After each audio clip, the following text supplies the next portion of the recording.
தீப முட்டுவது என்று திருவிழா பெண்கள் அனைவரும்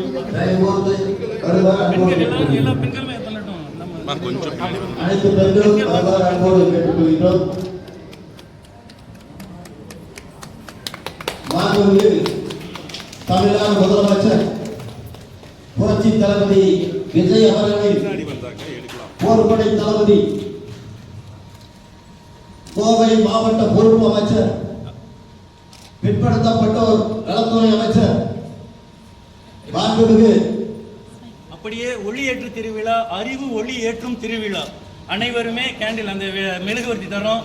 திருக்குறள் ஒளி உலகெங்கும் பரவட்டும். இது எல்லாருக்கும் சீக்கிரம் கொடுங்க. எல்லாரும்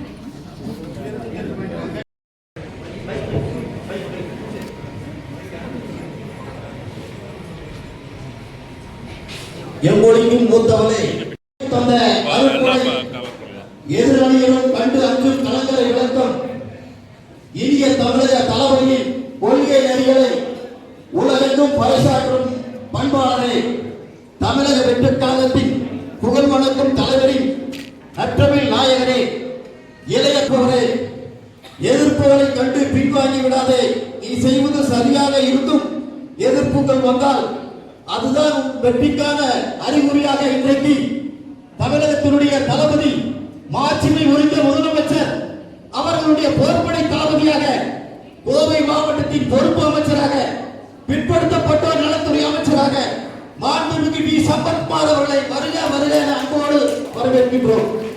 அடுத்தபடியாக நமது குவைத் அதிபர் ஐதுல்லா அவர்களையும் பேராசிரியர் விஜயராகவன் உள்ளிட்ட அவையை வணங்கி விருது வரும் அனைவரையும் வருக வருக என வரவேற்று ஊடகத்துறையினர், காவல்துறையினர் மற்றும் விருது பெறுகின்ற நல்ல சான்றோர்கள் அனைவரையும் வருக வருக என அன்போடு வரவேற்கின்றோம். நன்றி, வணக்கம். பேராசிரியர் டாக்டர் ஆர் விஜயராகவன், மேலாள் இயக்குனர் TNU.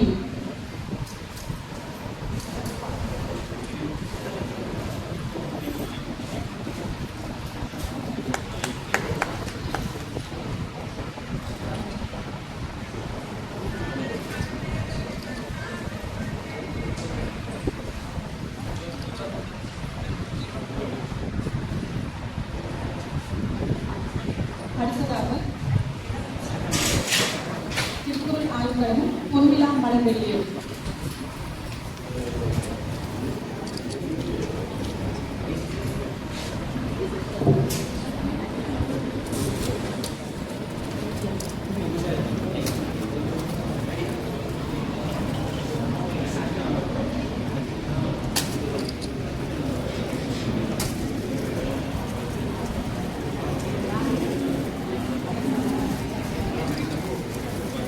அப்படியே எப்படிங்க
வானத்தேந்து தூரம் நீ வளர்ந்து வாழ வேண்டும்.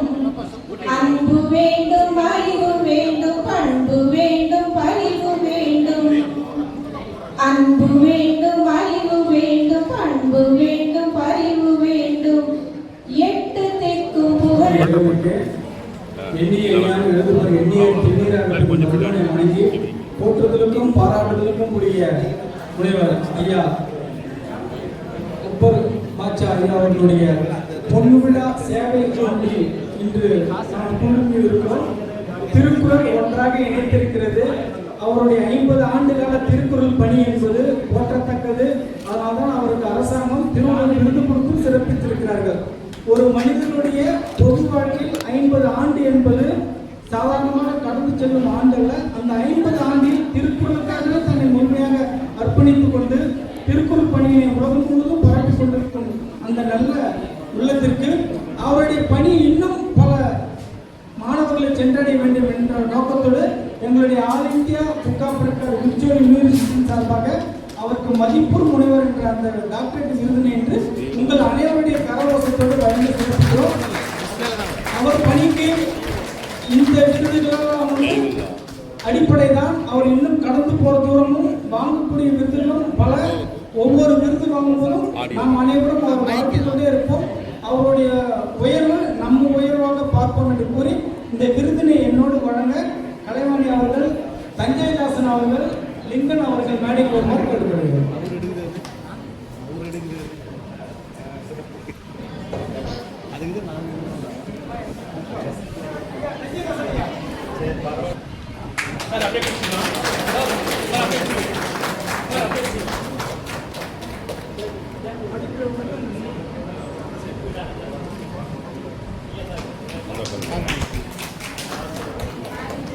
சார் இங்க பாருங்க.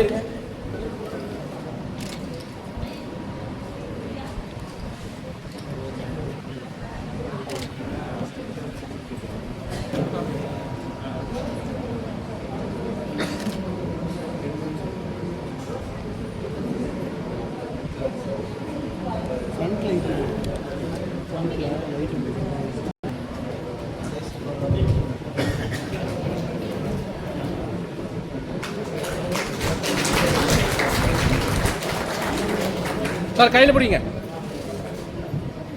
அடுத்ததாக சொல்லின் செல்வி தமிழ் விழா வி சண்முகதேவி அம்மா அவர்களுக்கு சிறப்பு செய்யப்படுகிறது.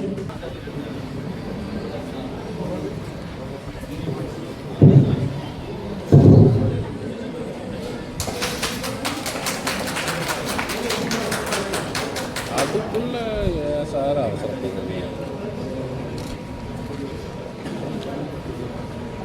நினைவு பரிசும் பொன்னாடையும் வழங்கப்படுகிறது.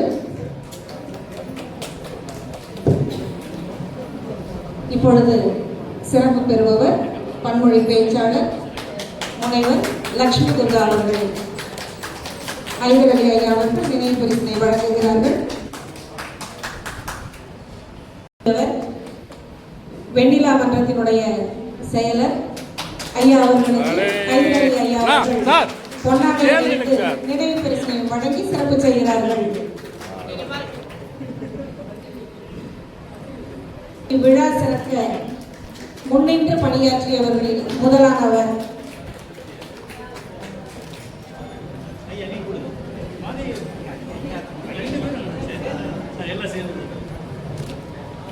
சமூக சேவை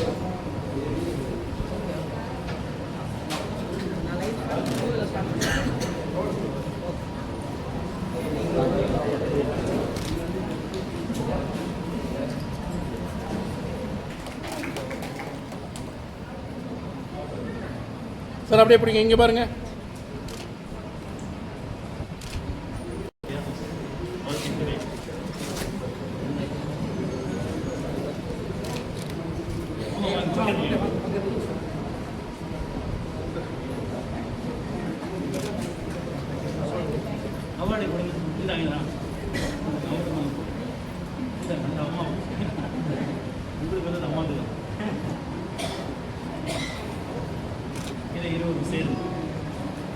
கையில் சார் கை வச்சுக்கோங்க சார்.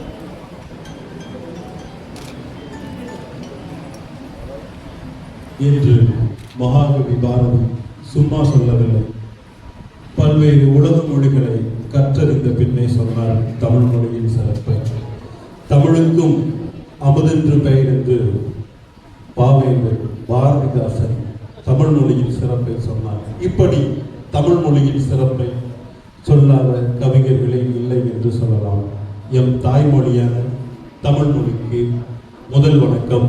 அவையில் கூடியிருக்கும் பெரியோருக்கும் அவையில் நிறைந்திருக்கும் தமிழ் ஆர்வலர்கள் அனைவருக்கும் என் முதல் வணக்கத்தை தெரிவித்துக் கொள்கிறேன்.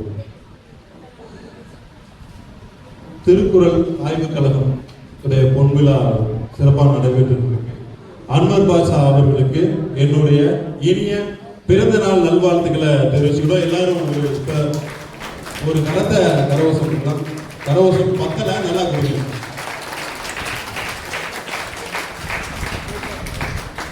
ஏன்னா இப்ப இருக்கக்கூடிய நம்ம நவீன டிஜிட்டல் உலகத்துல இலக்கியவாதிகள் குறைஞ்சிட்டாங்க. தமிழை பற்றி பேசுறதுக்கான ஆர்வம் குறைஞ்சிருச்சு. எல்லாரும் நம்ம சமூக வலைதளங்கள்ல மூழ்கி போயிருக்கோம். இலக்கியத்தை பத்தின ஆர்வம் குறைஞ்சிருக்கு. ஆனா அதையும் இப்போ அதை அதிகப்படுத்துறதுக்காக அந்த திருக்குறள் ஆய்வுக் கழகம் பார்த்தீங்கன்னா நிறைய திருவள்ளுவர் போட்டிகள் நடக்கிறாங்க. நிறைய மாணவர்களுக்கான பரிசுகள் வழங்குறாங்க. இன்னும் அதாவது நம்ம திருக்குறளுடைய பெருமைகளை பேசணும்னா கொஞ்ச நேரம் போதாது, பேசிக்கிட்டே இருக்கலாம் மணிக்கணக்கா. அவ்வளவு திருக்குறளுடைய சிறப்புகள் இருக்குது. இந்த திருக்குறளை உலகம் ஃபுல்லாக பரப்புறதுக்காக பல்வேறு தமிழ் பணிகளை திருக்குறள் ஆய்வுக் கழகம் சிறப்பாக பண்ணிட்டு இருக்குது. ஒவ்வொரு கல்லூரிகள், ஒவ்வொரு பள்ளிகள், அடுத்து ஒவ்வொரு தனிப்பட்ட முறைகளில் நிறைய பேருக்கு இந்த திருக்குறளுடைய சிறப்பை பற்றி பரப்பிட்டு இருக்காங்க. இந்த கழகத்துக்கு இன்னும் மேலும் மெருகேற்ற என்னுடைய மனமார்ந்த வாழ்த்துக்களை தெரிவிச்சுக்கிறேன். இங்கே மேடையில் அமர்ந்திருக்கக்கூடிய மூத்தவர்களையும் அனைவர்களையும் வருக வருக என்று வரவேற்பு சொல்கிறேன். திருக்குறள் பார்த்தீங்கன்னா உலக மொழிகள்ல அதிகமா மொழிபெயர்க்கப்பட்ட மொழி அப்படின்னா திருக்குறளை சொல்லுவாங்க. அது மட்டும் இல்ல, திருக்குறள்ல இப்போ பார்த்தீங்கன்னா சில குழந்தைகள்கிட்ட கேட்டீங்கன்னா முழுசா சொல்லக்கூடிய குழந்தைகளும் இருக்காங்க. இந்த மாதிரி நம்மளும் திருக்குறளை டெய்லியாவது ஒரு குறளை படிப்போம் அப்படின்னு இந்த நாளில் நம்ம உறுதி எடுத்துக்கிட்டோம் அப்படின்னா நல்லது. ஏன்னா திருக்குறள் 2 வரி தான், ஆனால் அதில் பொருள் பார்த்தீங்கன்னா ரொம்ப அதிகம். இந்த திருக்குறளை சிறப்பாக உலகம் மூலம் பரப்பிட்டு இருக்கக்கூடிய இந்த திருக்குறள் ஆய்வுக் கழகத்துக்கு எங்களுடைய ரத்தினம் குளோபல் நிகர்நிலை பல்கலைக்கழகம் சார்பாக மனமார்ந்த வாழ்த்துக்களையும் நன்றிகளையும் தெரிவிச்சுக்கிறேன். இந்த பணி மேலும் சிறக்க எங்களுடைய மனமார்ந்த வாழ்த்துக்கள். நன்றிங்கய்யா, உங்கள் பணி சிறப்பாக இருக்கட்டும். மேலும் இது உலகம் ஃபுல்லாக பரவுவதற்கு மனமார்ந்த வாழ்த்துக்கள். ரொம்ப நன்றி. பாசத்திற்கும் மரியாதைக்கும் உரிய வெளிநாட்டிலிருந்து குவைத் நாட்டிலிருந்து வருகை தந்திருக்கும் பெருந்தகை, இந்திய தூதரகம் என்று சொல்லக்கூடிய குவைத் நாட்டின் தூதரகத்தில் புகார் பிரிவில் தனக்கென ஒரு தனி முத்திரை பதித்து செயல்பாடுகளால் ஜொலித்துக் கொண்டிருக்கும் பெருந்தகை எனது பாசத்திற்குரிய சகோதரர் டாக்டர் எஸ். ஹைதர் அலி அவர்களுடன் குவைத் மண்டலத்தின் தாவேகா செயலாளர் பொறுப்பை அலங்கரிக்கும் பெருந்தகை ஜாகிர் ஹுசைன் வருகை தந்திருக்கின்றார். அவரோடு தொடர்ந்து நல்லவை தட்டிக்கலாம். சிறப்பாக நிகழ்ச்சி. அவரோடு இணைந்து அலி டிராவல்ஸ் என்று சொல்லக்கூடிய பெருந்தகை நன்றிக்குரிய பெருந்தகை இங்கு அலிபாய் வந்திருக்கின்றார். அவருக்கும் நம் அனைவரும் கோவை வாழ் தமிழ் அமைப்புகளின் சார்பான வாழ்த்துக்களை தெரிவித்து திரு ஷாஜகான் அவர்களை 2 மணித்துளிகள் உங்களுடைய வாழ்த்தினை கருத்தினை பெருமாறு அன்போடு அழைக்கின்றோம். சேலத்தில் இருந்து RJ என்று அழைக்கப்படும் குட்டி பிரகாஷ் இங்கு வருகை தந்திருக்கின்றார். எத்தனை இடங்களிலிருந்து எத்தனை நாடுகள், பாண்டிச்சேரியிலிருந்து வெங்கடேசன் ஐயா இங்கு வருகை தந்திருக்கின்றார். வெளிநாடுகளிலிருந்து வெளி மாநிலங்களிலிருந்து நாடு கடந்து வருகின்ற அத்துணை உள்ளங்களுக்கும் திருக்குறள் ஆட்சியாளத்தின் சார்பான நெஞ்சார்ந்த நன்றிகளையும் வாழ்த்துக்களையும் மகிழ்ச்சியும் தெரிவித்து திரு ஷாஜகான் ஐயா அவர்களை 2 வார்த்தை உங்களுடைய கருத்தினை சில மணித்துளிகள். எல்லோருக்கும் இனிய காலைவணக்கம் தெரிவித்துக் கொள்கிறேன். என்னோட பேர் ஷாஜகான், தென்காசி. நான் குவைத்தில் இந்திய தூதரகத்தில் பணியாற்றுகிறேன். நம்ம அன்வர் பாஷா சார்பாக சொல்லணும்னா, நம்ம ஹைதர் அண்ணன் குவைத்தில் 25 ஆண்டு நிறைவு வச்சுருந்தாங்க. நிறைவு நாளில் அப்போ ஒரு தமிழ் நம்ம இவ்வளோ உச்சரிப்பாக பேச முடியுமான்னு அவங்க பார்த்தா நம்ம ரொம்ப ஆச்சரியப்பட்டேன். ரொம்ப ஒரு அழகாக பேசினாங்க. அந்த ஒரு தமிழ் மகனை எங்களுக்கு அன்பளிப்பாக ஒழித்து கூட்டு எல்லாருக்கும் அறிவு கொடுத்த ஒரு ஹைதர் அண்ணனுக்கு, அந்த மாமல்லருக்கு நம்மளுக்கு நன்றியை தெரிவிச்சுக்கிறேன். உங்களுக்கு இந்த கோயம்புத்தூர் மட்டும் இல்லை, பல நாடுகள்லையும் உங்கள் பேர் புகழ் எல்லா பக்கமும் வரணும்ட்டு எல்லாரும் நம்ம எல்லாரும் சேர்ந்து அவங்களை வாழ்த்து தெரிவிச்சுக்கிடுவோம். 50 ஆண்டு காலம் இல்லை, 75 காலம், இந்த பல ஆண்டு காலம் பல விதத்தில் பிறந்து எனக்கு பேச வாய்ப்படுத்ததற்கு நன்றி கூறி விடைபெறுகிறேன். நன்றி, வணக்கம். அனைவருக்கும் இனிய காலை வணக்கம். இந்த திருக்குறள் ஆய்வு கழகம் நடத்தக்கூடிய இந்த 50ஆம் ஆண்டு பொன்விழாவிற்கு வருகை தந்துள்ள உங்கள் அனைவர்களையும் வருக வருக என அன்போடு வரவேற்கின்றோம். இந்த நிகழ்ச்சியில் நான் பங்கு பெற்றது ரொம்ப ஒரு எதிர்பாராத ஒரு சம்பவம். எப்படின்னு கேட்டிங்கன்னா, குவைத் நாட்டில் டாக்டர் எஸ்.எம். ஹைதர் அலி அன்னார் அவர்கள் ஒரு 25வது பொன்விழா ஒரு நிகழ்ச்சி ஒன்று ஏற்பாடு செஞ்சிருந்தாரு. அந்த நிகழ்ச்சிக்கு சிறப்பு அழைப்பாளர் நமது அன்வர் பாஷா அவர்கள் சிறப்பித்திருந்தாங்க. அங்கே அவர் பேசின விதம் இருக்கு, அவருடைய தமிழ் உச்சரிப்பு மிகவும் எல்லாத்தையும் குவைத் நாட்டிலே எல்லாத்தையும் கவர்ந்தது. அவர் அருமையான பேச்சு, ஒரு சிறப்பான ஒரு பேச்சுரை கொடுத்தார். அவரை அறிமுகப்படுத்திய எங்களுக்கு எல்லாம் அறிமுகப்படுத்திய டாக்டர் எஸ்.எம். ஹைதர் அலி அவர்களுக்கு தான் நான் முதல் நன்றியை தெரிவிக்க வேண்டும். அவருடைய அன்வர் பாஷாவுடைய புகழ் இங்கே கோயம்புத்தூர்ல மட்டும் இல்லை, உலக நாடெங்கும் பரவ வேண்டும். அவர் இன்னும் பல்லாண்டு பொன்விழாக்கள் காண வேண்டும், 100 ஆண்டு பொன்விழாவை காண வேண்டும் என்று கூறிக்கொள்கின்றேன். அதோடு டாக்டர் ஹைதர் அலி சார் அவர்களையும் பற்றி ஒரு சின்ன ஒரு விஷயம் சொல்லணும். நான் குவைத்துக்கு 1990 ஒரு ஹவுஸ் டிரைவராக தான் கார் ஓட்டியாக தான் குவைத்துக்கு போனேன். ஆனால் அங்கே போய் எனக்கு கிடைச்ச வேலை பாலைவனத்தில் ஆடு வைக்கிற வேலை தான் கிடைச்சது. 4 வருஷம் ஆடு வச்சுட்டு ஊருக்கு போயிட்டு திருப்பி குவைத்துக்கு ஒரு டிரைவராக தான் திரும்பி வந்தேன். வந்ததுக்கப்புறம் தான் ஒரு 5 வருஷம் வேலை செஞ்சேன். அப்போ குவைத்தில் ஒரு அமைப்பு ஒன்று ஏற்படுத்தணும், தமிழர்கள் ஓட்டுநர் சேவை மையம் அப்படிங்கிற ஒரு அமைப்பு ஒன்று உருவாக்கணும். அதனுடைய தலைவராக செயல்பட்ட 2 வருஷம். அப்போ தான் டாக்டர் ஹைதர் அலி அவர்களை சந்திக்கக்கூடிய எனக்கு ஒரு சந்தர்ப்பம் கிடைச்சது. அவரிடம் பழகும் பொழுது ஒவ்வொரு நாளும் அவர் ஒவ்வொரு ஒரு நல்ல ஒரு கருத்துக்களை ஃபேஸ்புக்கு, யூடியூப் இது போல வலைதளங்களில் நல்ல ஒரு கருத்துக்களை டெய்லியும் கொடுத்துட்டே இருப்பார். அதை உள்வாங்கி படிக்க ஆரம்பித்து அவர் உள்வாங்கி லாஸ்ட்டாக அவருடைய ரோல் மாடலாகவே நான் மாற ஆரம்பிச்சிட்டேன். அவரை பின்பற்றி நடந்தனால தான் நான் ஒரு கார் ஓட்டுநராக ஒரு பாளையத்து ஆடு மேய்ச்சவனாக இருந்த நான் அவரை பின்பற்றின பிறகு தான் நான் Ali transport and Ali man power என்ற ஒரு கம்பெனியை நடத்திட்டு இன்னைக்கு நான் ஒரு 150 பேருக்கு வேலை கொடுத்துட்டு நான் ஒரு கை நீட்டி சம்பளம் வாங்கினேன். இன்னைக்கு நான் ஒரு 150 பேருக்கு சம்பளம் கொடுத்தேன். அப்படின்னா என்னுடைய வளர்ச்சிக்கு காரணமே டாக்டர் எஸ்.எம். ஹைதர் அலி அவர்கள் தான். அவருக்கு ஏதாச்சும் ஒரு இந்த அளவுக்கு நான் வளர்ந்த காரணம் அவருக்கு ஏதாச்சும் ஒன்று செய்யணும்னு சொல்லிட்டு தான் நான் ஒரு ஈவெண்ட் ஒன்று ஆரம்பித்தேன். ஒரு 6 மாதத்துக்கு முன்னாடி மனம் படைத்த மாவீரர் அப்படிங்கிற ஒரு ஈவெண்ட் ஒன்று ஆரம்பித்து தமிழகத்தில் நகைச்சுவை நடிகர் கஞ்சா கருப்பு, சன் டிவி செய்தி வாசிப்பார், தலைமை செய்தி சுஜாதா பாபு, சன் டிவி மூர்த்தி இவங்கெல்லாம் அழைச்சிட்டு போயிட்டு ஒரு பெரிய ஈவெண்ட் ஏற்பாடு பண்ணி இவர் குவைத்தில் வளைகுடா வல்லன் என்று சொல்லுவாங்க. அப்படி வளைகுடா வல்லன் என்று சொன்னவரை மனம் படைத்த மாவீரர் என்ற பட்டத்தை கொடுத்து ஒரு பெரிய நிகழ்ச்சியை ஏற்படுத்தி இவருக்காக ஒரு சிறப்பான நிகழ்ச்சி செஞ்சேன். அது மட்டுமல்லாது இவர் பின்பற்றதுக்கு அப்புறம் என்னோட வாழ்க்கையில வெற்றிகள் அதிகமாக கிடைச்சது. இவர் சொல்லுவாரு, எனக்கு அவருக்கு ஒரு ஒற்றுமை இருக்கு. என்னன்னு கேட்டீங்கன்னா, அவர் சாதாரண ஒரு கார் ஓட்டியாக தான் வந்தாரு. இன்னைக்கு பல நாடுகளில் ஒரு பெரிய தொழில், ஒரு பெரிய பிசினஸாக ஆரம்பிச்சு ஒரு பெரிய பிசினஸ் மேக்னேட்டாக உயர்ந்திருக்கிறாரு. அது மட்டுமல்லாது குவைத் நாட்டில் இவருக்குன்னு தனி ஒரு விசா, அதாவது ஆர்டிகல் 19, அதாவது கோல்டன் விசான்னு சொல்லுவாங்க. இவர் குவைத்தில் இப்போ நானா இருக்கிற அப்படின்னா எனக்கு ஒரு ஸ்பான்சர் தேவை. ஒரு குவைத்தி அரபியை வச்சு தான் எந்த ஒரு பிசினஸ் செய்ய முடியும். ஆனால் இவர் அப்படி இல்லை. இவருக்கு கோல்டன் விசா ஒன்று கொடுத்துருக்கு, கவர்மெண்ட் கொடுத்துருக்கு. அதனால இவர் எந்த பிசினஸ் செஞ்சாலும் இவரை சுயமாகவே இவரை செஞ்சுக்கலாம். ஒரு ஸ்பான்சர் தேவையில்லை. இவர் தான் இவருக்கு எல்லாமே ஸ்பான்சர், இவரே தான். அப்படி இவர் உயர்ந்து வந்ததை பின்பற்றி நடந்தனால தான் இன்னைக்கு நான் ஒரு சொல்லுவாரு, என்னை மாதிரி எல்லாரும் வளர்ந்து வரணும்னு. எனக்கு ஒரே ஒரு ஆசை இருக்கு, அது தவறான சரி, ஹைதர் சாரை விட நான் முன்னுக்கு போகணும். அதாவது பிசினஸ்ல போட்டி இருக்கலாம், பொறாம இருக்கக்கூடாது. அவர் சொல்லுவார், அடிக்கடி சொல்லுவாரு. அதை நான் உள்வாங்கி ஹைதர் சாரை விட நான் மேல உயர்ந்து அவருக்கு மேல உயர்ந்து இருக்கணும்னு ஆசைப்படுறேன். அவர் அதான் விரும்புறாரு. அந்த மாதிரி ஒவ்வொருத்தருக்கும் அவரோட எனக்கு எப்படி ரோல் மாடல் இருந்தாரோ அதே போல ஒவ்வொருத்தருக்கும் அவர் ரோல் மாடலா இருக்கணும். அது மட்டும் இல்லாது இவருக்காக நான் ரொம்ப அவரை ஈர்த்துட்டாரு. இப்ப நான் நாளடைவில் என்னன்னா நான் ஒரு கவிஞனாவே கூட மாறிட்டேன். இவருக்காக 5 பாட்டு எழுதியிருக்கிறேன். சொந்தமா 5 பாட்டு எழுதி டியூன் போட்டு ஒரு 5 பாட்டு எழுதியிருக்கிறேன். ஒரு சாதாரண டிரைவராக இருந்த இன்னைக்கு கவினா மாறி இருக்கு அப்படின்னா அதுக்கு காரணம் அவர் தான். அந்த 5 பாடல் எழுதியிருக்கிறேன். 6வது பாடலை இப்போ நான் ரெடி பண்ணிட்டு இருக்கிறேன். இந்த பாடல்லாம் ஃபாரின்ல எல்லா நாட்டிலையும், வளைகுடா நாடுகளில் எல்லா நாட்டிலையும் ஃபேமஸ் ஓடிட்டு இருக்கு. அந்த சந்தர்ப்பத்தை நீங்க இங்க கொடுக்குன்னு பார்த்து, ஆனால் எனக்கு சூழ்நிலை சரியில்லை. இன்ஷால்லா இது போல இன்னும் அவர் பல்லாண்டு வாழ்ந்து பல வெற்றிகளை பெறணும். நம்ம அன்வர் சார் இன்னும் பல விருதுகளை அவர் வீட்டில் போய் பார்த்தேன். அவருடைய விருதுகள் எவ்வளவு விருதுகள் வாங்கியிருக்கிறாரு. ஒரு சாதாரண ஒரு இஸ்லாமிய ஒரு சமூகத்தை சேர்ந்த ஒரு மனிதர் இந்த திருக்குறளில் இவ்வளவு ஆர்வமாக இருந்து பல வெற்றிகளை வாங்கியிருக்கிறார். அவர் வீட்டில் போய் பார்த்தேன்.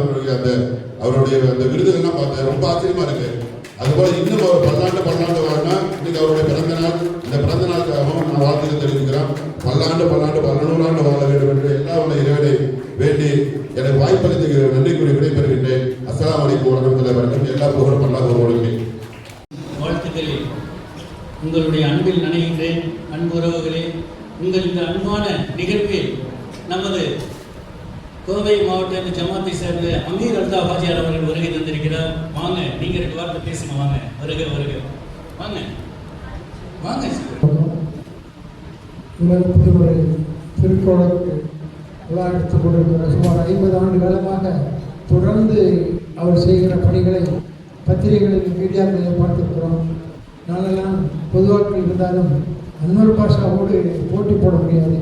அவருடைய பணி சிறக்க வேண்டும்.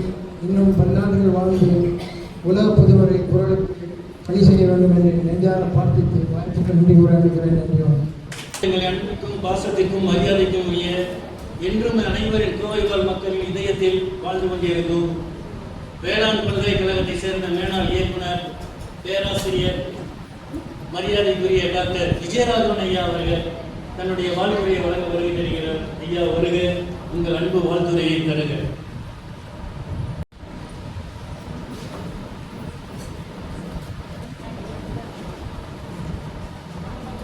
என்கின்ற மைய புள்ளியில் நாம் அனைவருமே இங்கு கூடியிருக்கிறோம். குவைத் நாட்டிலிருந்து இந்த நிகழ்வுக்கென்றே வருகை புரிந்திருக்கிற மரியாதைக்குரிய ஹைதர் அலி ஐயா அவர்களையும் அவரோடு வந்திருக்கின்ற அனைத்து பெரியவர்களையும் கோவையின் சார்பிலே மகிழ்ச்சியோடும் பண்பாட்டோடும் வரவேற்பதிலே உள்ளபடியே பெருமையடைகிறோம். ஹைதர் அலி ஐயா அவர்களை பார்க்கும் போது எனக்கு ஒரு வியப்பு. தான் மட்டும் உயர்வது பெருமை அல்ல. ஒவ்வொரு படிக்கட்டாய் ஒவ்வொரு சிலையாய் செதுக்கி உயர்ந்தாலும் உச்சத்தில் இருந்தாலும் அந்த உயர்வு எல்லோருக்கும் பயன்பட வேண்டும் என்று நினைக்கின்ற அந்த பெரிய மனதனை பாராட்டுகிறேன். உலகப் பரப்பில் குவைத்தில் மட்டுமல்ல உலகப் பரப்பில் தமிழையும் தமிழ் பண்பாட்டையும் பரப்புபவர்களை எல்லாம் ஊக்குவித்துக் கொண்டிருக்கிற இந்த பெருமகனை எவ்வளவு பாராட்டினாலும் தகும். அவர் இந்த விழாவுக்கு வந்திருப்பது நமக்கெல்லாம் பெரும் பெருமையாகும். 42,194 எழுத்துக்களை கொண்ட திருக்குறளை 18,250 நாட்களாக மூச்சாக உறுதியோடு செயல்பட்டு வருகின்ற அன்வர் பாஷா ஐயா அவர்கள் 50 வருஷம்னா அரை நூற்றாண்டு நாவட்டம் தெரியும். அதனால 4 எடுத்து பெருக்கிட்டு வந்திருக்கேன். இனிமே பெண்களுக்கு இன்னொரு மாதிரி சொன்னா புரியும். 50 வருஷத்துக்கு முன்னாடியே அவர் திருக்குறள் ஆரம்பித்திருக்கிறார். அப்ப பவுன் விலை வந்து 600 ரூபாய் இல்லையா? அப்ப எவ்வளவு நாளைக்கு முன்னாடி ஆரம்பிச்சிருப்பாருன்னு பாருங்க. அன்வர் பாஷா ஐயா அவர்களுக்கும் இந்த கல்யாணத்துல எல்லாம் திருமண பொருத்தம் பார்ப்போம், ஜாதகம் பொருத்தம் பார்ப்போம். 10 பொருத்தத்துல 3-4 பொருத்தம் 5 பொருத்தம் இருந்தா கூட சரின்னு சொல்லிக்கும். அன்வர் பாஷா ஐயா அவர்களுக்கும் திருக்குறளுக்கும் 10 பொருத்தம் இருக்கிறது. 10 பொருத்தம் இருக்கிறது.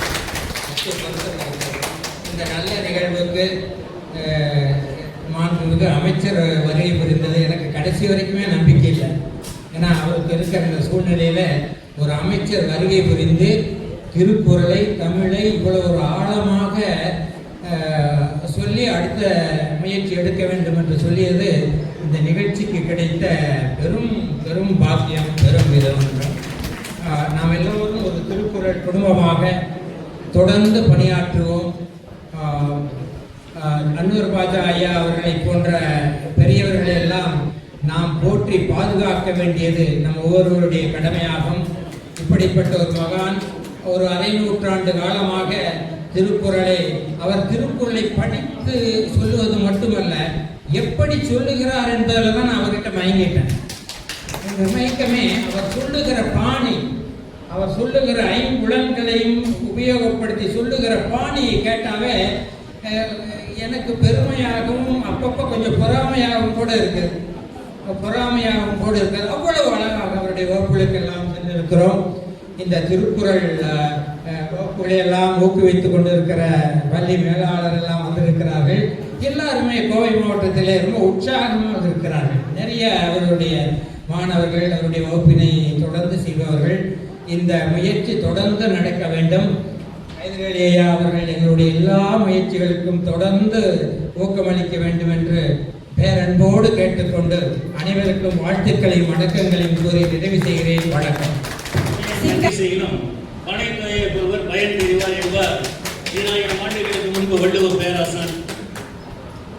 நம் அத்தனை பேரும் மிகச்சிறந்த ஒரு அனுபவ உண்மை, மிகைப்படுத்தியோ மேல் பூச்சி பூசியோ நான் வானத்தை வில்லாக வளைப்பேன், கயிறை மணலை கயிறாக திரிப்பேன் என்றெல்லாம் சொல்லாமல் தன் உள்ள கருத்தை பதிவுகளை எல்லாம் மிக எளிதாக நடைமுறை வாழ்க்கையில் தான் பட்டு அறிந்ததை தான் உணர்ந்ததை உங்களோடு பகிர்ந்து கொள்ள பல்லாயிரம் கல் தொலைவிற்கு அப்பால் இருந்து வருகை தந்த பெருந்தகை அவருடைய உரை கேட்பதற்கு முன்பு நாம் அனைவரும் நம்மை தயார்படுத்திக் கொள்வோம். அந்த உரைக்கு முன்பாக ஒரு 2 மணித்துளிகள் திருப்பூரில் இருந்து வருகை தந்த எனது சம்பந்தியர் சலீம் அவர்கள் இப்போது வருகை தருகிறார். இந்த வாக்கு நீங்களும் உங்களுடைய மனசுக்கு வாழ்த்துறை சொல்லிடுங்க. அவருடைய உரைக்கு பிறகு நல்லதோர் நாம் உரையை கேட்போம். அதைத் தொடர்ந்து மகளிர் அரங்கம், நம் சுவைத்து மதிப்போம், செவிக்கு உணவு, அதைத் தொடர்ந்து உணவு விருந்து அனைவருக்கும் காத்திருக்கிறது. இப்போது வாழ்த்துறை வழங்க வருகின்ற பேசும். அஸ்ஸலாமு அலைக்கும். இங்கே கூடியிருக்கிற ஆன்றோர்கள், சான்றோர்கள் மற்றும் இன்று திரு அன்வர் பாஷாபாய் அவர்களை பார்க்க வந்திருக்கின்ற பெரியவர்கள் அனைவருக்கும் என்னுடைய முதற்கண் நெஞ்சார்ந்த சலாமை தெரிவித்துக் கொள்கிறேன். நான் அதாவது இந்த திருக்குறள் ஆசான், திருக்குறள் முனைவர் திரு அன்வர் பாஷா அவர்களுடைய குடும்பத்தில் நான் ஒரு அங்கமாக இருக்கிறேன் என்பதை நினைக்கின்ற போது எனக்கு அது ஒரு பெருமையாக இருக்கிறது. நாமளும் ஒரு புலவருடைய குடும்பத்திலே ஒரு அங்கத்தினராக இருக்கிறோம் என்கின்றது என்னுடைய மனது பெரிய மகிழ்ச்சியை கொண்டுள்ளது. அதே போல திருக்குறளை ஒவ்வொருவரும் ஒவ்வொரு விதமாக சொல்லி இருக்கிறார்கள். ஆனால் என்னுடைய சம்பந்தி என்ன பண்ணியிருக்காருன்னா, ஆர்எஸ் புரத்தில் ஒரு சைக்கிள் கடை, சின்ன சைக்கிள் கடை வச்சிருந்து அதில் ஒரு போர்டில் டெய்லி ஒரு குறளை எழுதி மக்களுக்கு ஒரு விழிப்புணர்வை திருக்குறளை வளர்த்தோணுங்கிற ஆர்வத்தில் ஒரு சாதாரண சைக்கிள் தொழிலாளியாக இருந்து இன்னைக்கு எவ்வளவோ பெரிய படிப்புகள்லாம் படித்து நிறைய நூல்களை வெளியிட்டிருக்காருங்கிற போது அது ஒரு நம்ம மக்களுக்கு, நம்ம சமுதாயத்திற்கு ஒரு பெரிய பெருமை. அந்த வகையில் குழந்தைகளை பாராட்டுவதில் அவர் ஒரு வல்லவர். எப்படி என்றால், ஒரு குழந்தையை கூப்பிட்டு ஒரு திருக்குறள் சொல்லுன்னு சொல்லிட்டா அந்த குழந்தைக்கு உடனே ஒரு சாக்லேட் கொடுத்துட்றாரு.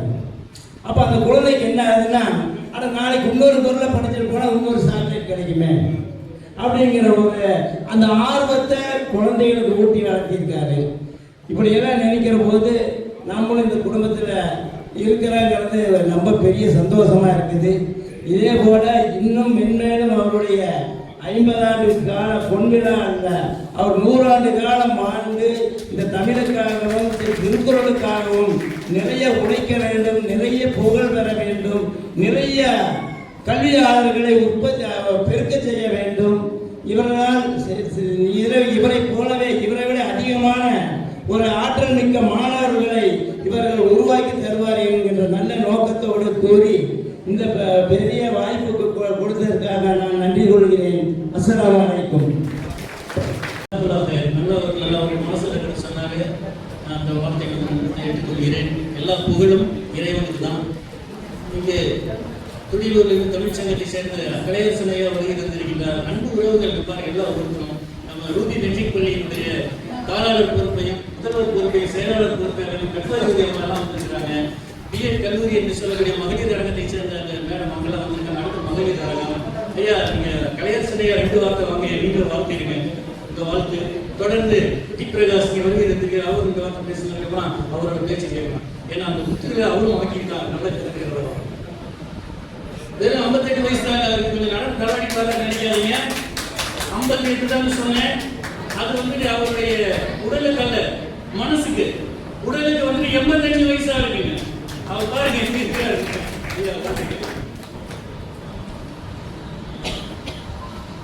அனைவருக்கும் எனது பணிவான வணக்கத்தினை தெரிவித்துக் கொள்கிறேன். இந்த அன்வர் பாட்சாருடைய விழாவில் நான் பங்கேற்பதற்கு பெருமை கொள்கிறேன்.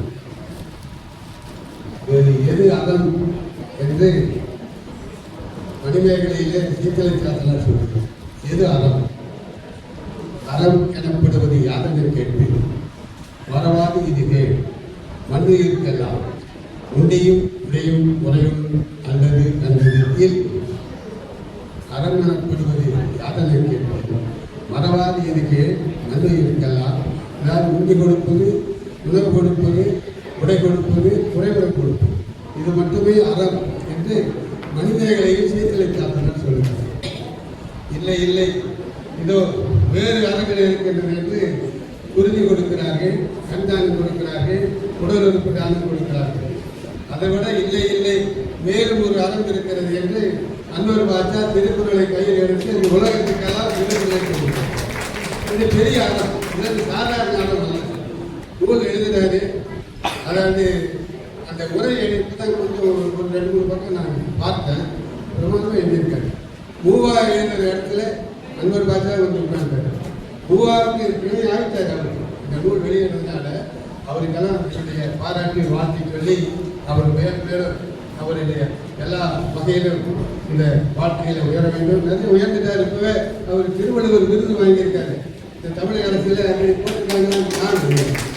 திருவள்ளுவர் விருது வாங்கியிருக்காரு. மேலே தமிழக அரசால் அப்படி எல்லா விருதுகளும் பெற்றிருக்காரு. அவர் மேலும் அவர் வாழ்க்கையில சமூகத்தில் பல பேரோடு வாழ வேண்டும் என்று வாழ்த்தி இந்த வாய்ப்புக்கு நன்றி கூறி விடைபெறுகிறேன். நடக்குது அப்படின்னா அதுக்கு பார்வையாளர்கள் என்பது ஒரு மிகப்பெரிய அவசியம். இந்த பின்னாடி நின்றுட்டு இருக்கீங்க, அமர்ந்தீங்கன்னா பரவாயில்ல. எல்லாருக்கும் ஒரு பலத்தை கைத்தட்டல் கொடுக்கலாமா? 2 நிமிடம் மட்டும்தான் நேரம் கொடுத்துருக்காங்க. இருந்தாலும் இந்த 2 நிமிடத்துல என்ன சொல்ல விரும்புறத நான் சொல்ல விரும்புறேன். முதல்ல வந்து ஐயா உண்மையாலுமே வந்து இத்தனை பேர் எல்லாருமே விருது வாங்கினாங்க. எல்லாருக்கும் வாழ்த்துக்கள் இருந்தாலும் கூட இன்றைக்கு வந்து ஒரு நட்புக்காக, ஒரு அன்புக்காக, ஒரு பாசத்திற்காக, உணவிற்காக கடல் கடந்து பல பணிகள் இருந்தாலும் அவரெல்லாம் பார்க்க முடியாது. நான் பார்த்தேன் 6 மாசம் ஆச்சு கிட்டத்தட்ட. அவ்வளவு பணிகள் இருந்தாலும் அந்த நட்பின் மரபாமை இருக்கு பாருங்க. இந்த உலகத்துல ஒரு மிகப்பெரிய விஷயம். ஒருவர் இந்த உலகத்துல உளுந்து கிடக்கிறாங்கன்னா அவங்கள தூக்கி நிறுத்துவது ஒரு நல்ல நட்பு தான். இன்றைக்கு இத்தனை விருதுகள் எல்லாருமே வாங்கினாங்க. ஆனா உண்மையாலுமே ஒரு விருதுகள் இருந்தால் நட்பின் இலக்கணமா இவங்க 2 பேருக்குமே கொடுக்கலாம். ஏன்னா அந்த நட்புக்காக வந்திருக்காரு, அதுக்காக ஒரு கைத்தட்டல் கொடுத்துடலாம். அவ்வளவு சீக்கிரம் ஒரு எளிதா எந்த நிகழ்வுக்கும் வரமாட்டாரு. சாதாரணமா பாத்தீங்கன்னா நம்மளுடைய திருவாரூர் மாவட்டம் முத்துப்பேட்டையில ஒரு மீனவ குடும்பத்துல பிறந்து ஓட்டுநரா தன்னுடைய வாழ்க்கையை ஆரம்பிச்சவர். பல சூழ்நிலைகள் கடந்து பல நாடுகளுக்கு போய் மீன் தொழில் செய்து பல்வேறு பிரச்சனைகளை அனுபவித்து இன்றைக்கு வந்து பல நாடுகள் உயர்ற அளவுக்கு வந்திருக்காரு. அப்படின்னா உண்மையும் நட்பும் உணர்வும் அப்படின்னா நான் காரணமா நினைக்கிறேன். அதே சமயம் ஒரு புத்தகங்கள்லாம் வந்து வாங்கி படிங்க. உண்மையாலுமே அவருடைய வாழ்க்கை வரலாறு வந்து ஒரு சகாப்தம். இவர் ஐயா சொன்னாரு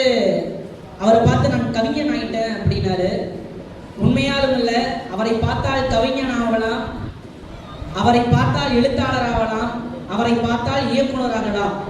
ஏனென்றால் ஒட்டுமொத்த வடிவமாக தான் அண்ணன் ஹைதர் அலி அவர்களை எல்லாருமே பார்க்குறாங்க. நான் மட்டும் கிடையாது, எல்லாருமே பார்க்குறாங்க. இன்றைக்கு வந்து ஒரு அற்புதமான நிகழ்ச்சியில திருக்குறள் தூதர் அன்வர் பாஷா ஐயா அவர்கள், உண்மையாலுமே அவரை பற்றி சொல்லணும். இன்றைய காலகட்டத்தில் இப்படிப்பட்ட தமிழ் மொழியை, இப்படிப்பட்ட திருக்குறளை இந்த உலகத்திற்கு எடுத்து சொல்லுவாங்களா அப்படின்னா கிடையாது. ஆனால் என்னை பொறுத்தவரை வாழ்ந்து கொண்டிருக்கும் ஒரு தமிழ் சித்தன் என்றே சொல்லலாம். ஏனென்றால் அப்படிப்பட்ட தமிழுக்கு சொந்தக்காரர். அவர் பேசும்போதே தமிழ் வந்து நாங்களாம் ரேடியோவில் பேசுகிறோம், அவ்வளோ வேகமாக பேசுவோம், சில நேரங்கள் வந்து வார்த்தைகள் எல்லாம் போடுவோம். ஆனால் இன்றைக்கு அந்த தாய்மொழி தமிழை அழகாக எடுத்துக்கொண்டு பல்வேறு விஷயங்களை இன்னைக்கு சொல்லிட்டு இருக்காரு. இன்றைக்கு வந்து பிறந்த நாள் வேற. இந்த பிறந்த நாள்லயே இவருக்கு இந்த சிறப்பான நாள் கோவை மாநகரில் நடந்திருக்குன்னா அதற்கு காரணம் இங்க இருக்கக்கூடிய எல்லாரும் தான். ஒரு பிறந்தநாள் வாழ்த்துக்கள் சொல்லிடலாம். எல்லாருக்கும் வாழ்த்துக்கள்.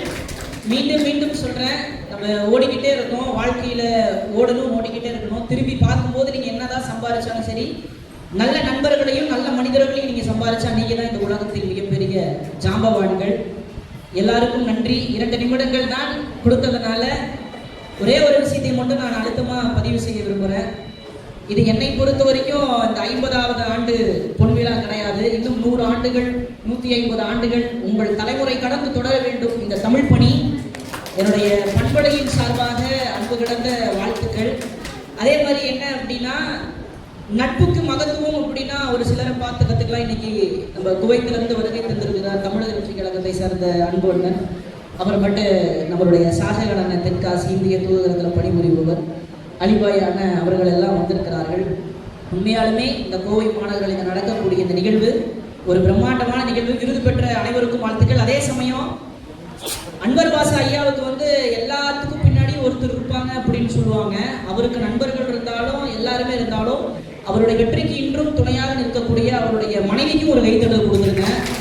ஏன்னா அவங்க இல்லாம, அவங்களுடைய ஒத்துழைப்பு இல்லாம ஒரு மனிதன் இந்த சமூகத்தில் ஒரு மிகப்பெரிய இடத்துக்கு வர முடியாது.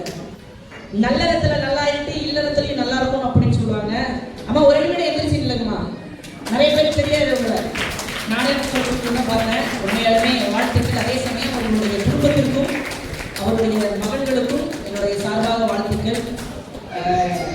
நன்றி மறப்பது நன்றென்று, நன்றல்லது அன்றே மறப்பது நன்று அப்படிங்கிற மாதிரி எல்லாரும் இந்த நன்றிக்கு சொந்தக்காரர்கள். நான் வணங்கக்கூடிய தாய்மொழி தமிழில் வாழ்த்தி, செந்தமொழி பைந்தமொழாக்கி, பைந்தமொழி வேற்றுமொழாக்கி, வேற்றுமொழி நச்சமொழாக்கி, நச்சமொழி உயிர்மொழியாக்கி, உயிர்மொழியை தனிமொழியாக்கி என் தாய்மொழிக்கும் இந்த வாய்ப்பு தந்த என்னுடைய அன்புடன் ஹைதர் அவர்களுக்கும் என்னுடைய நெஞ்சார்ந்த நன்றிகளை தெரிவிச்சுக்கிறேன். கூட எளிதாக எளிமையாக முடித்து விட்டார் வெற்றி பிரகாஷ் அவர்களுக்கு நெஞ்சார்ந்த நன்றி, வாழ்த்துக்கள். இந்த வாழ்த்துக்களை சொல்லும் போது நன்றி பாராட்டும் பணியை சொல்லணும். 108 தமிழகம் மறக்க இயலாது. 108வது குறள் நீங்க சொன்னது நன்றி மறப்பது நன்றென்று, நன்று அல்லது அன்றே மறப்பது நன்று. ஆக நன்றி, வாழ்த்துக்கள். இந்த இனிய நிகழ்வில் கடல் கடந்து வர இருந்த பெருந்தகையை அழைப்பதற்கு முன்பு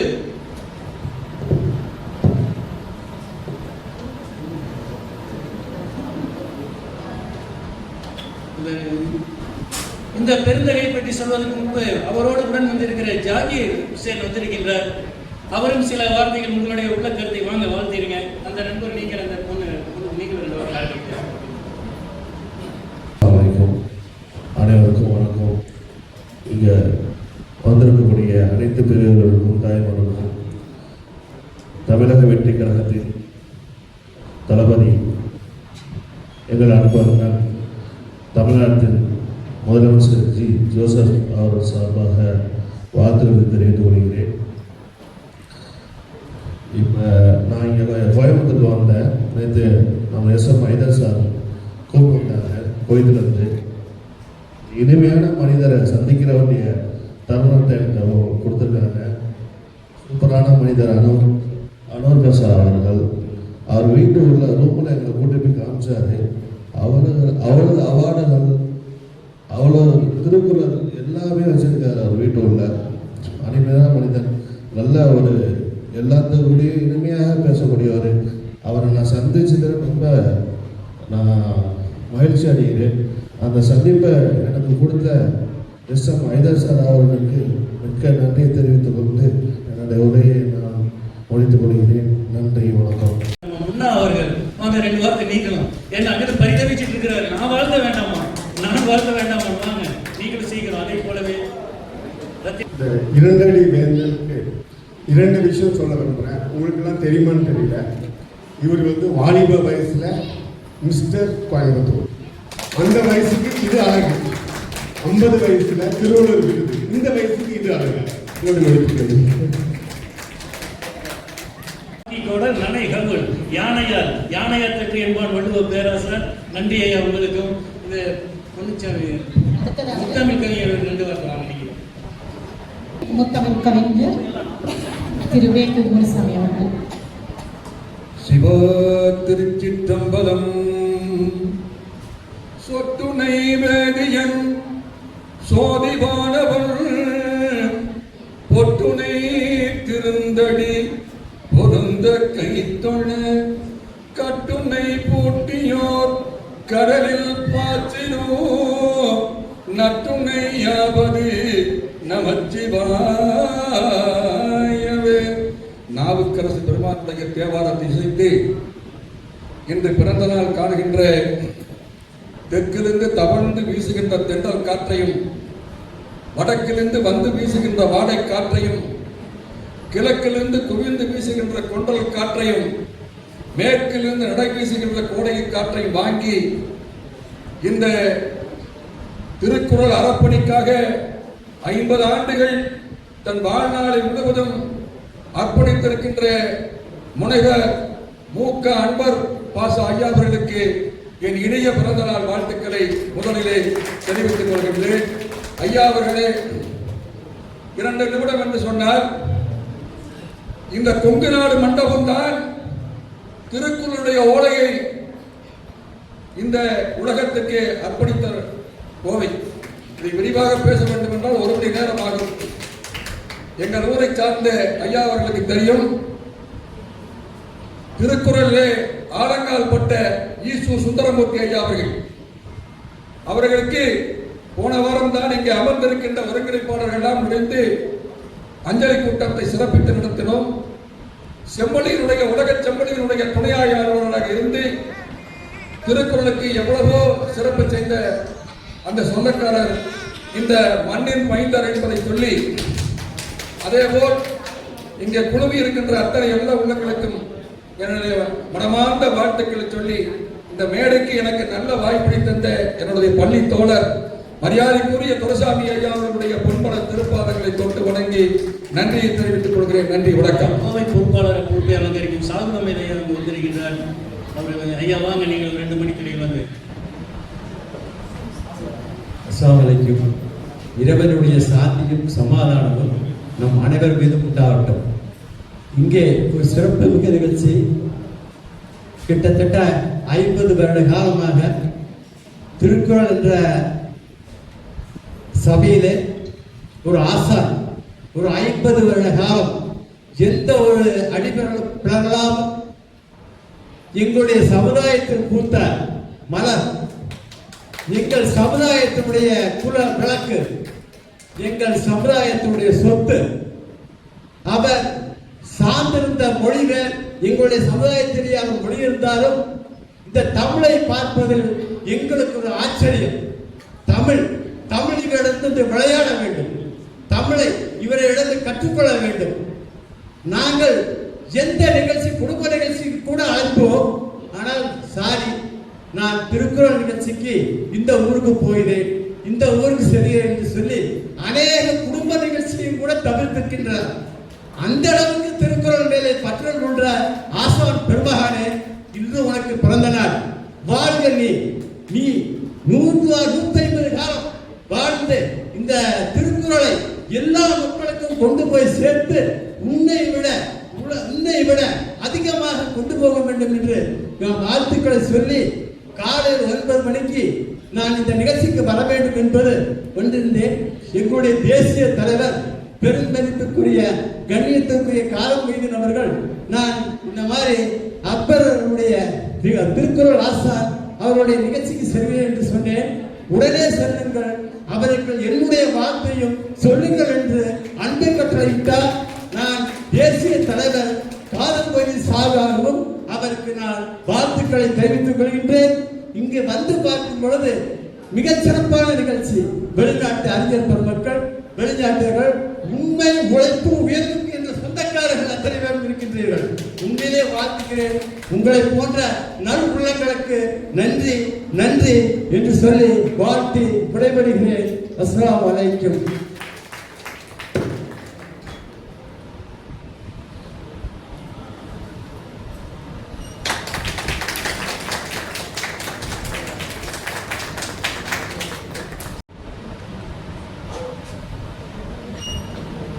மிக்க நன்றி. வெறும் நன்றி என்று சொல்லி வார்த்தை 3 இடத்துல எப்படி சொல்றதுன்னு தெரியல. ஏன்னா இந்த நிகழ்ச்சியை வாழ்த்துவதற்கு நம்ம மகளிர் அரங்கு அடுத்து தொடங்க போகுது. நம்ம டாக்டர் எஸ் ஹைதர் அலி ஐயாவுடைய பேச்சுக்கு பிறகு இந்த நிகழ்ச்சியின் அந்த மகளிர் அரங்கத்துக்கு தலைமை தாங்கும் பொறுப்பை ஏற்பதற்கும் ஏற்கனவே ஒப்புக்கொண்டிருந்தவர் வந்து தமிழகத்தின் தமிழ் வளர்ச்சித்துறையின் கோவை மாவட்டத்தின் துணை இயக்குனர் பொறுப்பை அலங்கரித்த இரா அன்பரசி அம்மா அவங்க. இந்த உண்மையில நல்ல மனசுங்க. கோவைக்கு கிடைச்ச சொத்து எல்லாம் பாராட்டு. நான் உடல் தான் அங்கே இருந்தோம், என்னுடைய உணர்வுகள் உயிரெல்லாம் உங்க எல்லாத்துக்கும் கூட இருக்கும் என்று சொல்லி டாக்டர் எஸ் எம் ஹைதர் அலி அவரையும் வந்து, ஏன்னா கடந்த நிகழ்ச்சியில் கூட இருந்தாங்க, பார்த்தவங்க. ஒவ்வொரு நிகழ்ச்சியும் பார்க்கும்போது மனதார என் வாழ்த்துகிறேன் என்று சொல்லி நெஞ்சம் நிறைந்த வாழ்த்தை எழுதி அனுப்புறேன். நான் எல்லாரையும் வாழ்த்தினேன், எல்லோரையும் கேட்டதாக சொல்லுங்கன்னு சொல்லி அனுப்புனாங்க. அதற்காக எல்லோரும் முன்னால் அந்த செய்தியை பதிவு செய்கின்றேன். இந்த நிகழ்ச்சி தொடங்குவதற்கு முன்பு ஏஐ வீடியோ மாதிரி ஒன்று போட்டலாம்னு நினைச்சோம். இந்த பின்னாடி இந்த இது ஏற்பாடு செய்தவர் வந்து எனக்கு அருமை பெருந்தகை பால தமிழ்ச்செல்வன். எல்லாம் உண்மையில பெரிய பணிங்க. உடன் உழைத்த நம்ம வாகை திரைசாமி சும்மா சொல்லக்கூடாது. இதுக்கு பின்பு தான் பின்னாடி தான் அந்த இது இருக்குது, அந்த ப்ரொஜெக்டர் எல்லாம் இருக்குது. ஆனா அந்த நண்பர் பாருங்க, எதிர்பாராம 2 நாளைக்கு முன்பு மிகப்பெரிய ஒரு விபத்தை சந்திச்சு மருத்துவமனையில் இருக்கிறார். எதிர்பாராம நடக்கும். இதுதான் வகுத்தான் வகுத்த வகையெல்லாம் கோடி தொகுத்தாருக்கும் துய்த்தல் அறிது. என்ன பண்றது? Okay, leave it, no problem அப்படி சொன்னா முன்னாடி கட்டிட்டாங்க, பின்னாடி தான் அது இருக்கு. இப்ப ஏறி போட முடியல. ஏன்னா அது போட்டாக்க அவரை பற்றி சில தகவல்கள் எல்லாம் அப்படி நம்ம விஷுவல் அப்படியே அப்படி பார்த்துட்டு அங்க வந்து அவர் வந்து நின்று பேசுறாருன்னா எப்படி இருக்கும்? அந்த காட்சியை நான் இப்போது உங்கள் முன் உருவகப்படுத்தி அழகுபடுத்தி நிதர்சன உண்மையை உங்களிடம் காட்டப் போகிறேன். கண்டு மகிழுங்கள், கேட்டு மகிழுங்கள். அன்பு உறவுகளே, நான் எண்ணி பார்த்த மனிதர்களே எத்தனையோ பேரை சந்திக்கிறோம். ஏங்க, இப்படியும் ஒரு மனிதன் இருக்க முடியுமா? இப்படி இருக்க முடியுமா? எண்ணி பார்க்கின்றேன். அந்த எண்ணி பார்த்ததின் விளைவுதான் நான் வியந்து பார்க்கும் மனிதன் என்ற இந்த நூலினை எழுதும் பெரும் பேற்றினை பெற்றேன். எத்துணை தகவல்கள் எண்ணி பார்க்கும் போது முத்துப்பேட்டை கோவை, தமிழகத்தின் முத்துப்பேட்டையின் நாயகன், தமிழ் மண், நம் மண்ணிற்கு சொந்தக்காரர் ஒரு தமிழன். அவர் தமிழனாக அவருக்கு முதல்ல ஒரு மடத்த ஒரு கைத்தட்டலையும் பாராட்டலையும் அந்த வீடியோ பார்த்து நிச்சயமாக கைத்தட்டது என் உரை மூலமாக உங்கள் கரம் தட்டுதலை நான் இங்கு வியந்து பார்க்கின்றேன். காரணம், ஒரு மனிதன் உச்சம் தொட முடியும் என்று சொன்னால் அதன் நேர் எதிர்ப்புறம் வந்து வறுமை. அந்த வறுமையின் உச்சத்தை பார்த்த மனிதர் தான் இந்த டாக்டர் எஸ் எம் ஹைதர் அலி. என்னங்க ஒரு சிரமம் வாழ்க்கையில, சாப்பாட்டுக்கு எல்லாம் கஷ்டப்பட்டேன் பல மேடைகள் அவர் சொல்கிறார். 1 நாள் 2 நாள் அல்ல, 1 வாரம் 2 வாரம் அல்ல, 1 மாதம் 2 மாதம் அல்ல, பல ஆண்டுகள் அவருடன் இருந்து அவரிடமிருந்து நான் கேட்டு பெற்ற தகவல்களை எல்லாம் உள்வாங்கி கிரகித்து அவர் பட்ட அனுபவங்களை எல்லாம் தொகுத்து அவரை நேர்காணல் கண்டு எழுதப்பட்ட நூல் தான் இந்த நூல். அதோடு சார்ந்த வாழ்க்கையில் உயர்வதற்கான தன்னம்பிக்கை கருத்துக்கள். உங்களால் முடியாவிட்டால் யாரால் முடியும் என்ற வினா கொடுப்பதை போல அந்த நூலில் பல தன்னம்பிக்கை கட்டுரைகளும், அந்த நூல் எந்த பக்கத்தை புரட்டினாலும் அதில் உங்கள் வாழ்க்கைக்கு தேவையான ஒரு செய்தி பொதிந்து இருக்கும். பக்கங்களை புரட்டுவதல்ல கல்வி, நம்மையே புரட்டி போடுவதாக அமைய வேண்டும். அதுதான் கல்வி.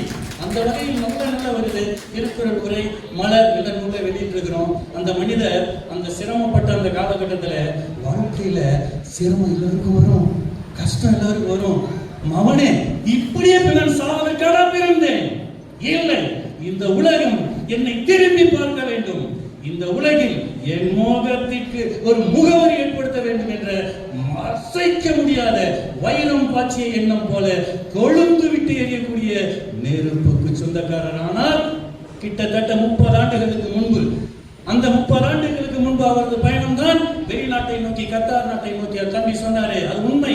அவர் ஓட்டுநராக பயணித்தவர், ஓட்டுநராக சென்று மீனவ குடும்பத்தில் பிறந்தவர். இன்றைக்கு டாக்டர் APJ அப்துல் கலாம் ஐயா உலக நாட்டின் மக்கள் ஜனாதிபதியாக சுடர்விட்டு திகழ்கின்றாரே, மீனவ குடும்பம். ஆம், இந்த மனிதனும் மீனவ குடும்பத்தை சார்ந்தவர் தான்.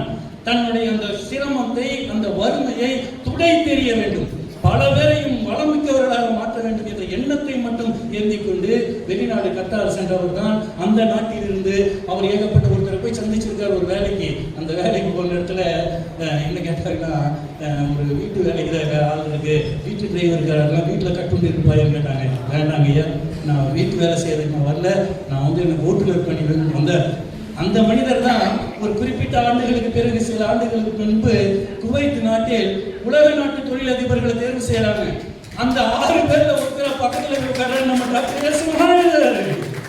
அவர் பக்கத்துல இருக்காரு, சார் யூ நோ மீ, என்ன தெரியுது இல்ல, ஐ எம் ஹைதர் அலினார். ஹைதர் அலி அவர் வயசானவர், கிட்கோ சிப்ஸ் என்று சொல்லுகிறோமே, அந்த நிறுவனத்தின் MD சேர்மன் அவர். I don't know. Sir, once upon a time, I will meet you. You know that Haidar Insan the சம்பவத்தை நினைவுபடுத்துகிறார். I am not believe. Really? அப்படின்னு சொன்னதா அவர் சொன்னார் பாருங்க. அந்த மனுஷனுக்கு கைதட்டி ஒரு பாராட்டு வேண்டும். இணைந்து பார்க்கின்றேன், நிமிர்ந்து பார்க்கின்றேன், வியந்து பார்க்கின்றேன். அது மட்டுமா, இவர் அதே குவைத் மண்ணில் போகின்றார். அந்த சுட்டெரிக்கும் வெயில், குவைத்திலிருந்து வந்தவர்கள் தெரியும். இன்ஷா அல்லாஹ் யாரும் நாம் குவைத்துக்கு போனால் பார்க்கலாம். முட்டை கீழே விழுந்துச்சுன்னா ஆம்லேட் ஆயிருங்க, எடுக்கிறதுக்குள்ள குனிஞ்சு எடுக்கிறதுக்குள்ள ஆம்லேட் ஆயிரும். வெயில் அப்பப்பா 50 செல்சியஸை தாண்டி விட்டதாக சொல்லிட்டு இருந்தார் நேற்று என்றவர். அப்படிப்பட்ட இடத்தில் இந்த கார்பொரேட் சொந்துட்டு இவன் மனசுல ஒரு வைராக்கியத்தை நினைத்துக் கொண்டு நானும் ஜெயிப்பேன் என்ற எண்ணத்தோடு அடைந்த மனுஷர் யாரு? ஆனால் இன்று கிட்டத்தட்ட 2000 பேர்களுக்கு சம்பளத்திற்கு கையொப்பம் போடுவதற்கு காத்திருக்கும் நிலைக்கு இறைவன் அவரை உயர்த்தி இருக்கின்றார். அந்த இடத்தில் நான் பார்த்து கேள்விப்பட்ட போது நமது வைரமுத்து ஐயாவை தெரியாதவர் யாரும் இருக்க மாட்டாங்க.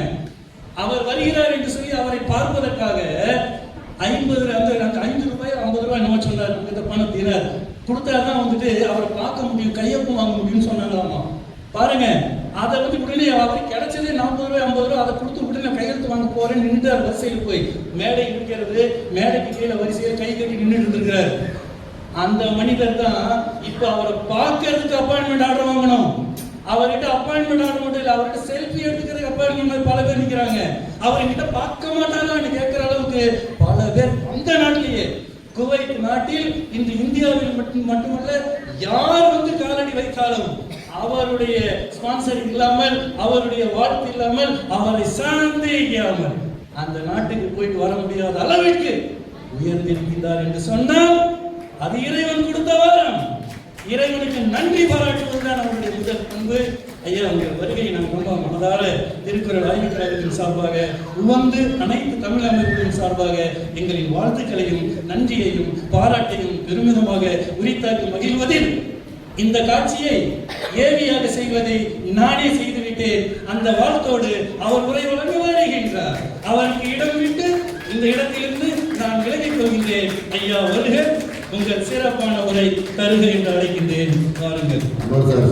அந்த ஸ்டோரியை ஃபுல்லாவே ஹைதர் சாருக்கு ஒரு பாட்டு மூலியமாவே நான் வந்து அந்த பாட்டை வந்து ஒரு 10 நிமிஷம் அவர் சொன்ன ஸ்டோரி போற அந்த பாட்டில் காட்டியிருக்கேன். என்ன பாட்டு கேட்டீங்கன்னா, ஐயா ஐயா ஹைதர் ஐயா உங்களை போல யாருங்கய்யா, ஐயா ஐயா ஹைதர் ஐயா உங்களை போல யாருங்கய்யா, முத்துப்பேட்டையில் பிறந்தீங்க, கஷ்டத்தில் வளர்ந்தீங்க, வேலை தேடி கத்தாருக்கு போனீங்க, முத்துப்பேட்டையில் பிறந்தீங்க, கஷ்டத்தில் வளர்ந்தீங்க, வேலை தேடி கத்தாருக்கு போனீங்க, அங்க போய் மீன்பிடி தொழிலை செய்தீங்க, ஐயா ஐயா ஹைதர் ஐயா உங்களை போல யாருங்கய்யா அப்படின்னு இந்த ஸ்டோரி ஒரு 10 நிமிஷம் அந்த பாட்டை நான் ரெடி பண்ணி இந்த பாட்டை ரிலீஸ் பண்ணியிருக்கேன். ஆனால் இங்கே நம்ம வந்து ஸ்க்ரீன் இல்லாதனால உங்களுக்கு அது வந்து வெளிப்படுத்த முடியல.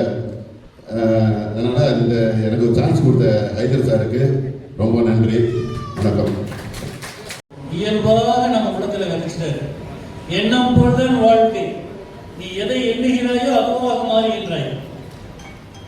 அது மட்டுமல்ல, உன்னுடைய உண்மையான உழைப்பு உனக்கு உலக அளவில் முகவை ஏற்படுத்தி தரும் என்று அடுத்து ஒரு கருத்தை பதிவு செய்தார். உண்மையான அவருடைய எண்ணத்திற்கு நமது திருக்குறள் ஆய்வு கழகத்தின் சார்பாகவும் கோவை தமிழ் அமைப்புகளின் சார்பாகவும் வாழ்த்துக்களையும் பாராட்டுகளையும் மகிழ்ச்சியும் நன்றியும் உரித்தாகி மகிழ்கின்றோம். இதைத் தொடர்ந்து மகளிர் அரங்கம் அம்மா வாங்க, குறிப்பிட்ட நேரத்தில் தொடங்கி குறிப்பிட்ட நேரத்தில் முடிப்பதாக நம்மளுடைய எண்ணம். அதை கொடுத்தலாம் அப்படியே வர சொல்லிடுங்க. ஆனால் விரைந்து நம்ம முடிச்சுக்கலாம். அடுத்த அம்மா வாங்க, அடுத்த நம்ம நம்பர் எல்லாரும் இந்த போய் இடத்துல வந்து நம்ம மேடையில் இருப்பவர்கள் திருக்குறள் ஆய்வுக் கழகம் மற்றும் வேறொன்றறிய பராபரமே என்ற நினைவோடு இவ்வரங்கில் நிற்பதில் பெருமகிழ்ச்சி அடைகின்றேன். மிகவும் இனிமையாக நடந்து கொண்டிருக்கும் இந்த நிகழ்வில் பங்கேற்பதில் அனைவரையும் பார்ப்பதிலும் இறைவனுடைய அருள் நிறைந்திருக்கிறது என்பதை மனப்பூர்வமாக உணர்கின்றேன். திருக்குறள் ஆய்வுக் கழகம் 50வது ஆண்டு விழா பொன்விழா மிக சிறப்பாக நடைபெற்றுக் கொண்டிருக்கிறது. பல்வேறு துறைசார் பேராசிரியர்களும் தமிழை பெருமையாக பேசக்கூடிய இடத்திலே அமர்ந்திருக்கிறோம். முதல்வர்கள் அமைச்சர் வந்து சென்றார். அடுத்ததாக பிறந்தநாள் விழாவை சிறப்பாக கொண்டாடினோம். மூன்றாவதாக நம்முடைய அயல்நாட்டிலிருந்து வருகை பெறக்கூடிய ஹைதர் அலி ஐயா அவர்கள் மிக சிறப்பான ஒரு தன்னம்பிக்கை பேச்சை கொடுத்தார்கள். 3 நிகழ்வுகள் சிறப்பாக நடத்தி இருக்கிறது. இது எதை போல் உள்ளது என்றால், திருக்குறளில் முப்பால்களை போன்று அறம் பொருள் இன்பம் என்கின்ற வகையில் இந்த 3 நிகழ்வுகளும் இந்த மேடையில் அரங்கேறி இருக்கிறது. அதை பார்க்கும் பொழுது மிகவும் மகிழ்ச்சியாக இருக்கிறது. அனைவருமே மட்டும்போது விழாவில் ஒருவருக்கொருவர் பாராட்டுதல்களையும் விருதுகளையும் வழங்கி பெருமைப்படுத்தியும் மகிழ்ந்தும் இருப்பது பார்ப்பதற்கும் கேட்பதற்கும் ரசிப்பதற்கும் இனிமையான ஒரு நிகழ்வாகவே இது அமைந்திருக்கிறது.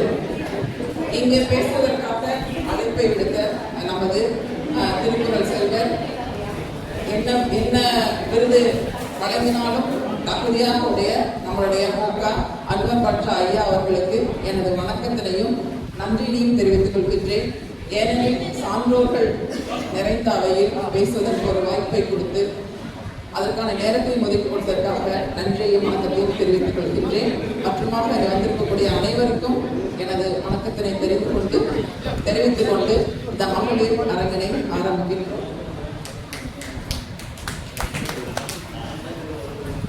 சான்றோர்கள் நிறைந்த பேரவையில் திருக்குறள் பற்றி பேசுவதும் தவிர மகளிர் அரங்கமாக நடத்துவதற்கு ஒரு ஏற்பாட்டையும் எண்ணத்தையும் செய்து கொடுத்த நமது இன்றைய விழா தலைவர் மோகா அன்வர் பாட்சா ஐயா அவர்களுக்கு மிகுந்த நன்றினை தெரிவித்துக் கொள்கின்றேன்.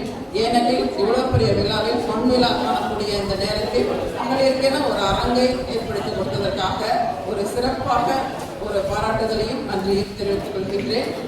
ஏன்னா மகளிர் பெண்ணின் பெருந்தகை ஆவல அப்படிங்கிற மாதிரி பெண்களுக்கான உரிய மரியாதையும் தந்து அதற்கான நேரத்தையும் ஒதுக்கி கொடுத்துள்ளார்.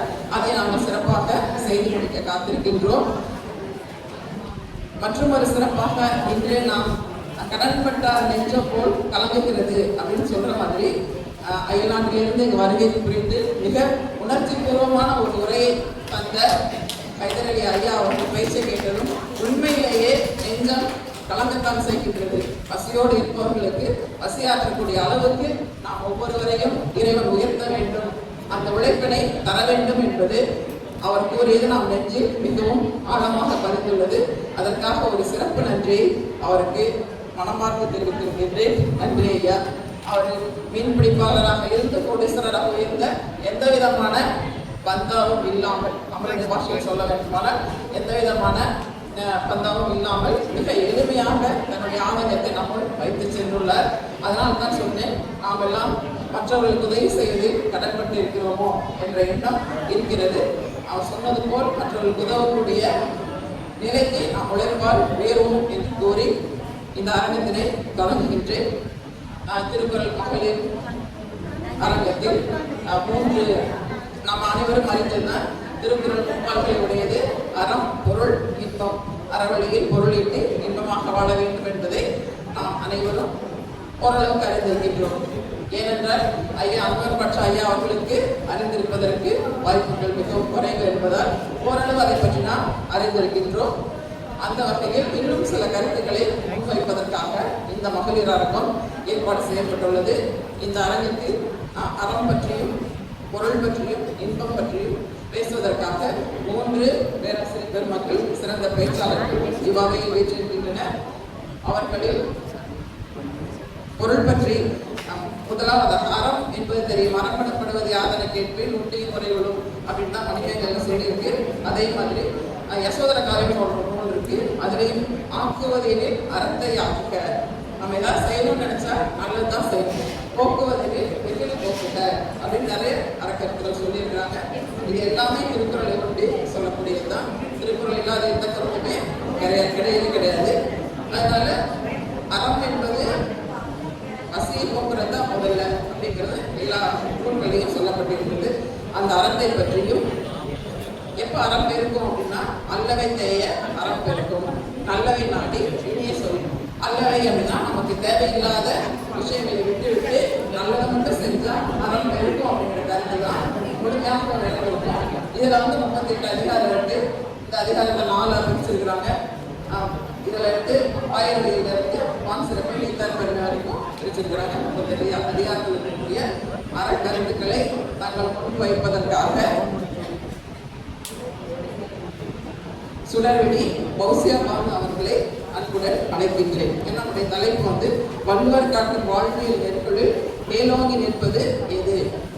அறமே பொருளே இன்பமே என்பதுதான் இந்த கவியரங்கத்தினுடைய தலைப்பு.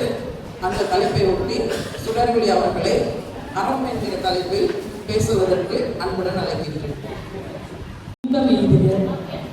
எல்லா உயிரும் இன்பம் எய்துக, எல்லா உடலும் நோய் தீர்க, எல்லா உணர்வும் ஒன்றாதல் உணர்க. நான் தனித்தனியா வணக்கம் சொன்னா 1 மணி நேரம் வேணும். அதனால இந்த அவையில் இருக்கக்கூடிய அத்தனை பெருமக்களுக்கும் என்னுடைய பணிவான வணக்கத்தை தெரிவித்துக் கொள்கிறேன். எங்களுக்கு ஒரு தலைப்பு கொடுத்தாங்க, வள்ளுவர் காட்டும் வாழ்வியல் நெறிகளும் மேலோங்கி நிற்பது என்று ஒரு தலைப்பு கொடுத்தாங்க. எதை நான் என்னுடைய தலைப்பின் பொருட்டு 10 நிமிடத்திற்குள் பேச வேண்டும் என்று நினைத்தேனோ அதை ஒரு அரை மணி நேரத்தில் விரிவாக நம்முடைய சிறப்பு விருந்தினர் இன்னைக்கு என் தலைப்புக்கே பேசிட்டு போயிருக்கோம். ஏன்னா பணக்காரராவது எப்படின்னு பேசின மனிதர் பெருந்தொகையாளர் எந்த இடத்தில் பெருந்தகையானார் என்பது ஒரு கேள்வி. எந்த இடத்தில் பெருந்தகையாளராக மாறினார் என்கின்ற கேள்வி நான் மீன் பிடித்ததையும் மறக்கவில்லை என்று சொன்னார். 1. 2, அறத்துப்பாலில் வள்ளுவன் ஒரு குறளை வைக்கிறான், வரியாருக்கு ஒன்று ஈவதே ஈகை. இந்த ஏகாரம் இருக்கிறது, அது வள்ளுவனுடைய சிறப்பு. எல்லா இடத்துலையும் ஏகாரத்தை போட மாட்டான். அந்த இடத்துல போடுறான் பாருங்க, அவனுடைய ஏகாரம் இருக்கக்கூடிய சொற்கள் அந்த குறள்கள் கவனிக்கப்பட வேண்டிய ஒன்று. வரியாருக்கு ஒன்று ஈவதே ஈகை. அதுதான் இன்னொரு மொழியில் அவர் பேசும்போது சொன்னார், பசிச்சிருக்கவங்களுக்கு சாப்பாடு கொடுங்க அப்படின்னு. நீங்கள் பெருந்தொகையாளர்களாக இருக்கலாம், ஆனால் பெருந்தொகையாளர்களாக வாழ வேண்டும் என்பதைத்தான் வள்ளுவம் வலியுறுத்துகிறது. அதிகாரத்தின் அடிப்படையில் பார்த்தால் 38 அதிகாரங்கள் தான் அறத்துப்பாலுக்கு ஒதுக்கப்பட்டிருக்கிறது. 70 அதிகாரங்கள் பொருட்பாலுக்கு ஒதுக்கப்பட்டிருக்கிறது. இந்த உடம்புக்கு ஒரு பழமொழி இருக்கு, நம்மளுடைய இன்சான் உடம்புக்கு தலைதான் பிரதானம். ஆனா இந்த தலையினுடைய அளவு இருக்குல்ல, அது உடம்பளவுக்கு பெருசு. ஆனா இந்த உடம்புக்கு இதுதான் பிரதானம் என்பது போலதான் இதை இன்னும் அடித்தளமாக ஆணித்தரமாக வலியுறுத்தணுங்கிறதுக்காக தான் திருவள்ளுவர் சிலை அமைக்கின்ற பொழுது 38 அதிகாரங்களை கொண்ட அறத்துப்பாலை பீடமாக வைத்தது அரசு. அதன் மேல்தான் நீங்கள் அந்த அறத்தின் மேல் நின்றுதான் நீங்கள் பொருள் ஈட்ட வேண்டும். அந்த அறத்தின் படிதான் நீங்கள் இன்பத்தை அனுபவிக்க வேண்டும் என்பதுதான் வள்ளுவர் சொல்கின்ற வாழ்வியல் நெறிகளில் நிற்பது இல்லை, மேல் ஓங்கி நிற்பது என்கின்ற ஒரு சொல் இருக்கிறது. இந்த ஓங்கி நிற்பது என்கிறது இருக்குல்ல, அது ஓங்கி நிற்பது என்பது அறமாகத்தான் இருக்க வேண்டும். இந்த மேடையில் நட்பு பாராட்டப்பட்டது, நட்பு பேசப்பட்டது. எனக்கு உட்கார்ந்து இருக்கிற இடத்துல மண்டைக்குள்ள ஓடிக்கிட்டே இருக்கு. அவர் ஒரு வார்த்தை பிடிக்கும் போதும் சொன்னார், யாரோடு நட்பு கொண்டிருக்கிறீர்கள் என்பது மிக முக்கியம் என்று பேசினார். அதான் சொல்லப்பட்டிருக்கின்ற அதிகாரம் வேண்டுமானால் பொறுப்பாளில் இருக்கலாம். ஆனால் நீங்கள் யாரோடு நட்பு கொள்ள வேண்டும் என்று சொல்லுவது வள்ளுவம் காட்டுகின்ற அறம். அதுதான் உங்களை அறநெறியில் நடத்தும் என்பதுதான் உண்மை. இன்னொரு வார்த்தை பாருங்க, அடுத்து இன்பத்துப்பால். இன்பத்துப்பாலில் பொறுத்தவரை எனக்கு விரித்து சொல்லுவதற்கு என்று எதுவும் இல்லை. ஒன்றே ஒன்றுதான், நீங்கள் இன்பத்தை துய்க்கலாம். எல்லோரும் இன்பத்திற்காக ஏற்குபவர்கள் தான். நமக்கு எல்லாருக்கும் வாழ்க்கையில சந்தோஷம் வேணும் தான், மகிழ்ச்சி வேணும் தான். ஆனா அந்த மகிழ்ச்சியின் பொருட்டு அது முறையில்லாத ஒன்றாக இருந்துவிடக் கூடாது என்று வள்ளுவம் பேசுகிறது. இன்பத்தை ஒழுங்குபடுத்துது. நீங்க கட்டற்ற எந்த ஒரு இன்பத்தையும் அனுபவித்து விடக் கூடாது என்று வள்ளுவம் நமக்கு அறிவுறுத்துகிறது. எதெல்லாம் அறுத்து கூறப்படுகிறதோ அது எல்லாம் அறமாகிறது. தர்மத்துக்கு சங்கடம் வரலாங்க. தர்ம சங்கடமா இருக்குன்னு நீங்க வார்த்தையை நம்ம பயன்படுத்திருக்கோம். தர்மத்துக்கு சங்கடம் வரலாம், அறத்துக்கு சங்கடம் வராது. அறத்துக்கு சங்கடம் வராது. அது நீ நான் ஏழை பணக்காரன் உயர்ந்தவன் தாழ்ந்தவன் பிறப்பு எதை பொறுத்தும் அது பேசாது. அது எது சரியோ இந்த மனித குலத்திற்கு அதை பொறுத்து தான் பேசும். இன்னும் ஒரு விஷயம் நான் என்னோட சொல்லி எனக்கு அந்த நேரம் ரொம்ப குறைவுங்கிறதுனால நான் முடிக்கிறேன். ஒரு விஷயம், மத நூல்கள் இங்கு அதிகமாக மொழிபெயர்க்கப்பட்டிருக்கின்றன. எல்லா மத நூல்களும். அதற்கு அடுத்தபடியாக திருக்குறள் மொழிபெயர்க்கப்பட்டிருப்பது என்பது என்னுடைய கேள்வியா நிற்கிறது. அது வெறும் பொருளீட்டுவது எப்படி என்பதையும், பொருளை பற்றி அதிகமா பேசுவதனாலையும் இன்பத்தை பற்றி அதிகமாக பேசுவதாலும் மட்டும்தான் உலகத்தில் உள்ள அத்தனை மொழிகளிலும் அது மொழிபெயர்க்கப்பட்டிருக்கிறதா என்கின்ற கேள்வி நிற்கிறது. அப்படின்னா ஏன் திருக்குறளுக்கு வெறும் இன்ப நூல், பொருளீட்டுவதற்கான நூல் என்று நாம் பெயர் வைக்கவில்லை? அதை வாழ்வியல் நூல் என்று ஏன் பேசுகிறோம்? பொருளை சேர்க்கலாம், பொருளை தேடலாம், இன்பத்தை துய்க்கலாம். ஆனால் எதை கடைபிடிக்க வேண்டும் என்பதை, எதன் வழியாக அதை நீங்கள் இறுதி வரை உங்களுடைய வாழ்க்கையில் கொண்டு போய் சேர்க்க முடியும் என்பதை வையத்துள் வாழ்வாங்கு வாழ்பவன். அந்த வாழ்வாங்கு என்கின்ற சொல்லுக்கு பின்னால் இருக்கக்கூடிய பொருள் இருக்கிறதே அது அறம். அது அறம். காலம் தன் கையில் வைத்திருக்கக்கூடிய சல்லடை வித்தியாசமானது நண்பர்கள். காலம் தன் கையில் வைத்திருக்கக்கூடிய சல்லடை மிக வித்தியாசமானது. அது பெரிய பணக்காரர்களை எல்லாம், அப்படியே தான் உண்டு தனக்கு உண்டு என்று வாழ்ந்தவர்களை எல்லாம் நமக்கு கடத்தி கொண்டு வரவில்லை. ஆனால் வள்ளல்களை நமக்கு அறிமுகப்படுத்தியது, எழுத்தாளர்களை நமக்கு அறிமுகப்படுத்தியது. யாரை அடுத்த தலைமுறைக்கு கொண்டு போய் சேர்க்க வேண்டும் என்கின்ற அந்த மிக நுட்பமான சல்லடையை, கண்களை வைத்திருக்கக்கூடிய சல்லடையை காலம் தன் கையில் வைத்திருக்கிறது. அது அறம் சார்ந்திருந்தால் மட்டும்தான் அடுத்த தலைமுறைக்கு கடத்த வேண்டும் என்பதை காலம் நமக்கு எப்போதும் கற்றுத் தந்திருக்கிறது. இன்றும் காலத்தால் வாழ்பவர்கள், அறத்தின் வழி வாழ்ந்தவர்கள் தான் அந்த அறத்தை அதிகமாக பேசுவதால். இந்த 133 அதிகாரம் எடுத்து பார்த்தாலும், எந்த குறளை தொட்டு பார்த்தாலும் அதில் அறம் பேசப்பட்டிருக்கிறது. ஏதோ ஒரு வகையில் அறம் பேசப்பட்டிருக்கிறது. பொருளீட்ட வேண்டுமா? நான் விரிச்சு எனக்கு நாங்கள் தயாரிச்சுட்டு வந்தோம், நேரம் இல்லை, அதனால இப்படி சொல்லி முடிக்கிறேன். 70 அதிகாரங்கள்லையும் நீங்கள் பொருளீட்டுவது எப்படி, நண்பர்களை பேணுவது எப்படி எல்லாமே இருக்கு. ஆனால் எல்லாமும் அறம் என்கின்ற, கையில் செங்கோல் என்கின்ற ஒன்றின் வழிதான் நடக்க வேண்டும் என்று வள்ளுவம் பேசுகிறது. அடுத்து காமத்துப்பால். முறையற்ற காமத்தை வள்ளுவம் பேணவில்லை. முறையில்லாத காதலை வள்ளுவம் ஏற்கவில்லை. இரு மனங்கள் இணைந்து செய்யக்கூடிய ஒன்றை, அது கணவனுக்கும் மனைவிக்கும், காதலனுக்கும் காதலிக்கும் என இரு மனங்களுக்குள் நடக்கக்கூடிய ஒரு ஒழுங்கை, அறத்தை பேசுகின்ற ஒன்றாக காமத்துப்பால் இருக்கிறது. இது எல்லாவற்றையும் தொகுத்து கொண்டு பொதுவெளியில் நாம் எப்படி வாழ வேண்டும் என்பதை அறத்துப்பால் பேசுகிறது. எந்த குறளை எங்கு தொட்டாலும் அறம்தான் விழுகிறது. வள்ளுவம் பேசுவது அறத்தை தான். நன்றி. மிக அருமையான ஒரு உரையை கேட்டோம். அறம் என்றுதான் பேச சொன்னோம். அவர் இன்பம், பொருள் எல்லாத்தையும் இணைத்து பேசியிருக்கிறார். அறம் வழியில் வாழ்க்கையை நடத்த வேண்டும் என்பது தவிர்க்க முடியாத ஒன்று. மிக சிறப்பான வாழ்க்கை வாழ்வதற்கு அறம் என்பது மிகவும் பொருத்தமானதுதான். இருப்பினும் அறம் சில சமயங்களில் துன்பத்தையே தரும் என்பதற்கு சான்றாக நம்மளது ஒரு அர்ச்சந்திரன் கதை ஒன்று கேட்டிருக்கோம். வாய்மைதான், பொய்யே சொல்ல மாட்டேன், எப்பொழுதும் உண்மையை பேசுவேன் என்ற சொன்ன காரணத்தினால் அவர் பட்ட துன்பங்கள் அரிச்சந்திரன் கதை மூலமாக தெரிந்திருக்கும், அனைவரும் அறிந்திருக்கும். அறம் என்பது எவ்வளவு முக்கியமோ அந்த அறத்தை தொடர்ந்து நம்முடைய வாழ்வில் பின்பற்றுவதற்கும் மற்றவர்களுக்கு உதவி செய்வதற்கும் நமக்கு எது தேவையாக இருக்கும்? கண்டிப்பாக பொருள் தேவை. அறம் இல்லை. அறவழியில் பொருள் சேர்க்க வேண்டும் என்பது எவ்வளவு உண்மையோ அதே போல அறத்தை நிலைநாட்டுவதற்கும் நமக்கு பொருள் தேவை என்பது குறித்து பொருளை பற்றி வள்ளுவர் நிறைய கருத்துக்களை கூறியிருக்கிறார். அவர்கள் சொன்னது போல் பொருட்பாலிலும் 70 அதிகாரம் இருக்கின்றது. ஏனென்றால் அறவழியில் வாழ்வதற்கு பொருள் தேவை என்பதால் வள்ளுவர் நினைத்தாரா என்னவோ 70 அதிகாரத்தை பொருட்பாலுக்கே கடத்தி சென்று விட்டார். அந்த பொருட்பாலில் 4 பிரிவாக பிரித்து கூறியிருக்கிறார். அரசியல், அங்கவியல், அமைச்சியல், ஒழுங்கியல் என 4 பகுதியாக பிரித்திருக்கிறார். காலிங்கர் உரையில் 7 பிரிவாக பிரித்திருப்பார்கள். இது எல்லாத்தையும் விட நாம் 4 பிரிவாகத்தான் பார்க்கிறோம். அரசியல், அங்கவியல் அல்லது அமைச்சியல், ஒழுங்கியல் என்கிற அதிகாரத்தின் கீழ் மனிதர் எத்தகைய வழியில் பொருளீட்ட வேண்டும், அரசனாக இருப்பவன் என்ன செய்ய வேண்டும், அதில் அங்கம் வகிக்கக்கூடிய மற்றவர்கள் என்ன செய்ய வேண்டும், இதை தவிர்த்து என்னவெல்லாம் இருக்கிறது என்பது பற்றி நாம் அடுத்ததாக பேச இருக்கிறோம். அறம் பற்றி பேசும்போது அவர் சொன்னார், அறுத்து எடுப்பது அறம் என்பது பற்றி கூறினார்.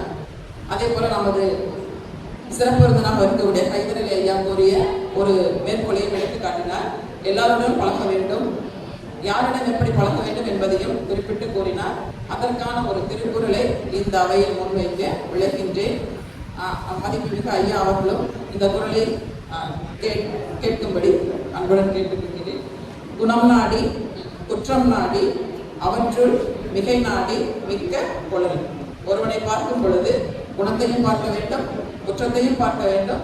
அதில் எது அதிகமாக அவனிடம் இருக்கிறதோ தொடர்ந்து அவனோடு நட்பு கொள்ள வேண்டும் என்கின்ற ஒரு பதிவு திருக்குறளில் உள்ளது.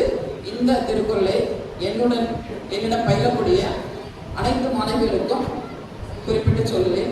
அதே போல இந்த அவையிலும் சொல்கின்றேன். எல்லோரும் மனிதர்கள், எல்லோரிடமும் நிறையும் இருக்கும், குறையும் இருக்கும். அண்ணார் கூறியது போல குணம் அறிந்து குற்றம் அறிந்து அவர்களிடமிருந்து எடுக்க வேண்டியதை எடுத்து நலமான வாழ்க்கையை மேற்கொள்ள வேண்டும் என்பதை இந்த அவையில் பதிவு செய்கின்றேன். அப்படி நலமான வாழ்க்கைக்கு பொருள் மிகவும் முக்கியம்தான். அந்த பொருளை பற்றி பேசுவதற்காக நம்மோடு வீற்றிருக்கக்கூடிய சொல்லின் செல்வி வே. சண்முகதேவி அவர்களை அன்புடன் அழைக்கின்றேன். அவருடைய பேச்சை கேட்பதற்கு ஆவலாக உள்ளோம். ஏன்னா இந்த அவையிலே அவர் சொல்லின் செல்வராக விருதும் பெற்றிருக்கிறார். பொருளை பற்றி என்ன பேசுகிறார் என்பதை நீங்கள் எவ்வளவு ஆவலாக இருக்கிறீர்களோ அதே அவளோடு நாமும் கேட்க காத்திருக்கிறோம். வந்து நமது உரையை வழங்குமாறு அன்புடன் கேட்டுக்கொள்கிறேன். தலை தாழ்கிறேன், தான் என்ற அகம்பாவம் தலை வெல்கிறேன், நீயே துணை என்று நான் சொல்கிறேன் நிச்சயம், அதனால் தான் உயிர் வாழ்கிறேன் என்று என் அன்னை மொழியை வணங்கி அவையில் இருக்கக்கூடிய அனைத்து சான்றோர் பெருமக்களுக்கும் என்னுடைய தமிழ் வணக்கத்தை இந்த நேரத்திலே தெரிவித்துக் கொள்கிறேன். பொருள். வள்ளுவர் பொருளதிகாரத்துல என்ன சொல்றார்? பொருளை சம்பாதிக்க சொல்றாரா? இல்ல. இன்றைக்கு தலைமை விருந்தினராக இருக்கக்கூடிய ஹைதர் அலி ஐயா அவர்கள் ஒரு காலத்தில் அவரிடம் பொருள் இல்லை, உழைத்தார், பொருள் ஈட்டினார். இன்று மற்றவர்களுக்கு ஒரு பொருளாக வாழ்கிறார். எப்படி வாழ வேண்டும் என்ற ஒரு பொருளை சொல்லக்கூடிய நடமாடும் முன்னுதாரணமாக வாழ்ந்து கொண்டிருக்கிறார். அவருடைய பேச்சு, அம்மா அவங்களும் அதை சொன்னாங்க, அவருடைய பேச்சை கேட்டு கொஞ்ச நேரத்துக்கு அப்புறம் பேச்சே வரல. அவ்வளவு ஒரு உணர்ச்சி பூர்வமான உரை. அந்த உணர்ச்சிகள் அனைத்தும் ஊக்க உரையாகவும் இருந்தது. அதையும் நம்ம யோசிக்கணும். இப்படிப்பட்ட மனிதர்களை எல்லாம் சந்திக்கக்கூடிய பெரும் பேரு இன்றைக்கு கிடைத்தது. நம்ம அருகிலே இருக்கக்கூடிய விஜயராகவன் ஐயா அவர்கள், அவர் நம்முடைய ஊரிலே இருந்து இவரை போலவே தமிழுக்கு அவர் பணியாற்றியது நெல் விதைக்கும் சூழலில். இன்றைக்கு அவர் சொற்களை விதைத்துக் கொண்டிருக்கிறார் நம்மோடு. அப்படி என்னை பொறுத்த வரைக்கும் இது தலைப்புக்காக வேண்டுமானால் அறமா, பொருளா, இன்பமா என்று 3 வினாக்களை வைக்கலாம். ஆனால் வள்ளுவர் என்ன சொல்கிறார்? அறத்தின் வழி பொருள் ஈட்டினால் இன்பமாக வாழலாம். இதைத்தான் சொல்கிறார். அறத்தின் வழி பொருள் ஈட்டினால் இன்பமாக வாழலாம். பொருளதிகாரத்திற்கு பொருளுக்கு மட்டுமே கிட்டத்தட்ட 70 அதிகாரங்கள் கொடுத்திருக்கிறார். என்ன சொல்றார் அதுல? ஒரு மனிதன், ஒரு தலைவன், ஒரு அரசன், ஒரு அமைச்சன் எப்படி இருக்கணும்? ஒரு இளைஞன் ஒருத்தன் இருந்தான். அவனுக்கு புதையல் இருக்குது அப்படிங்கிற தகவல் கிடைக்குது. அவன் என்ன பண்றான், அந்த புதையல் எங்க இருக்குது அப்படின்னு ஒரு வரைபடத்துல கண்டுபிடிக்கிறான்.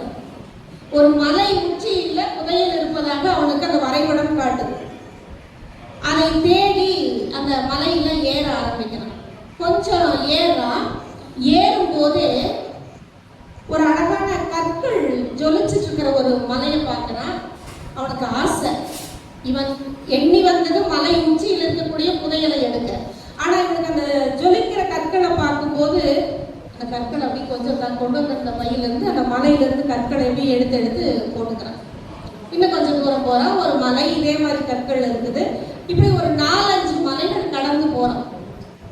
கடந்து போகும்போது ஒரு பை நிறைஞ்சிருது. அவனுக்கு அங்க இருக்கிற கற்களை எல்லாம் எடுத்துறான்.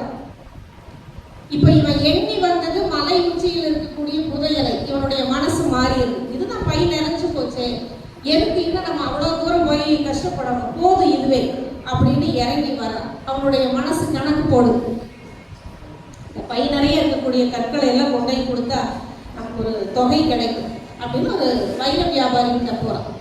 அந்த வைர வியாபாரி இதை பார்த்த உடனே சொல்றாரு, அட முட்டாளே, இது எல்லாம் வைரக்கல் கிடையாது, வெறும் கண்ணாடிக்கல் அப்படின்னு. இப்போ அவனுடைய உழைப்பை அவன் முழுமையா செலுத்தியிருந்தா அவன் இன்னும் கொஞ்ச தூரம் கடந்து போயிருந்தா அந்த மலை உச்சியில் இருக்கக்கூடிய புதையலை எடுத்திருக்க முடியும். அவன் குறிக்கோளை விட்டு விலகி சும்மா கண்ணுக்கு தெரிஞ்ச அந்த கண்ணாடி கற்களை எடுத்துட்டு உழைப்பை பாதியில் நிறுத்திட்டு வந்தான். அவன் வைரம்னு நினைச்சான், அது வைரம் இல்லை, வெறும் கண்ணாடி கல்லாக இருந்தது. ஹைதர் அலி ஐயா அப்படின்னா தன்னுடைய வாழ்க்கையில ஒவ்வொரு கஷ்டங்கிற மலைகளை எல்லாம் கடந்தார். இடையில் இருக்கக்கூடிய அற்ப விஷயங்களை அவர் பார்க்கல. அதனால இன்றைக்கு மலை உச்சியிலே போய் ஒரு புதையலை எடுத்து தான் எடுத்த புதையலை மற்றவர்களுக்கு வழங்கி கொண்டிருக்கிறார். அப்படின்னா அதுதான் வாழக்கூடிய, வள்ளுவர் சொன்ன பொருளோடு வாழக்கூடியது. என்னெல்லாம் சொல்றாரு, காலம் அறிதல், இடம் அறிதல். ஒரு மனுஷன் எப்படியெல்லாம் இருக்கணும், பொருளதிகாரத்தை படிச்சா போகும், இப்படிதான் இருக்கணும்.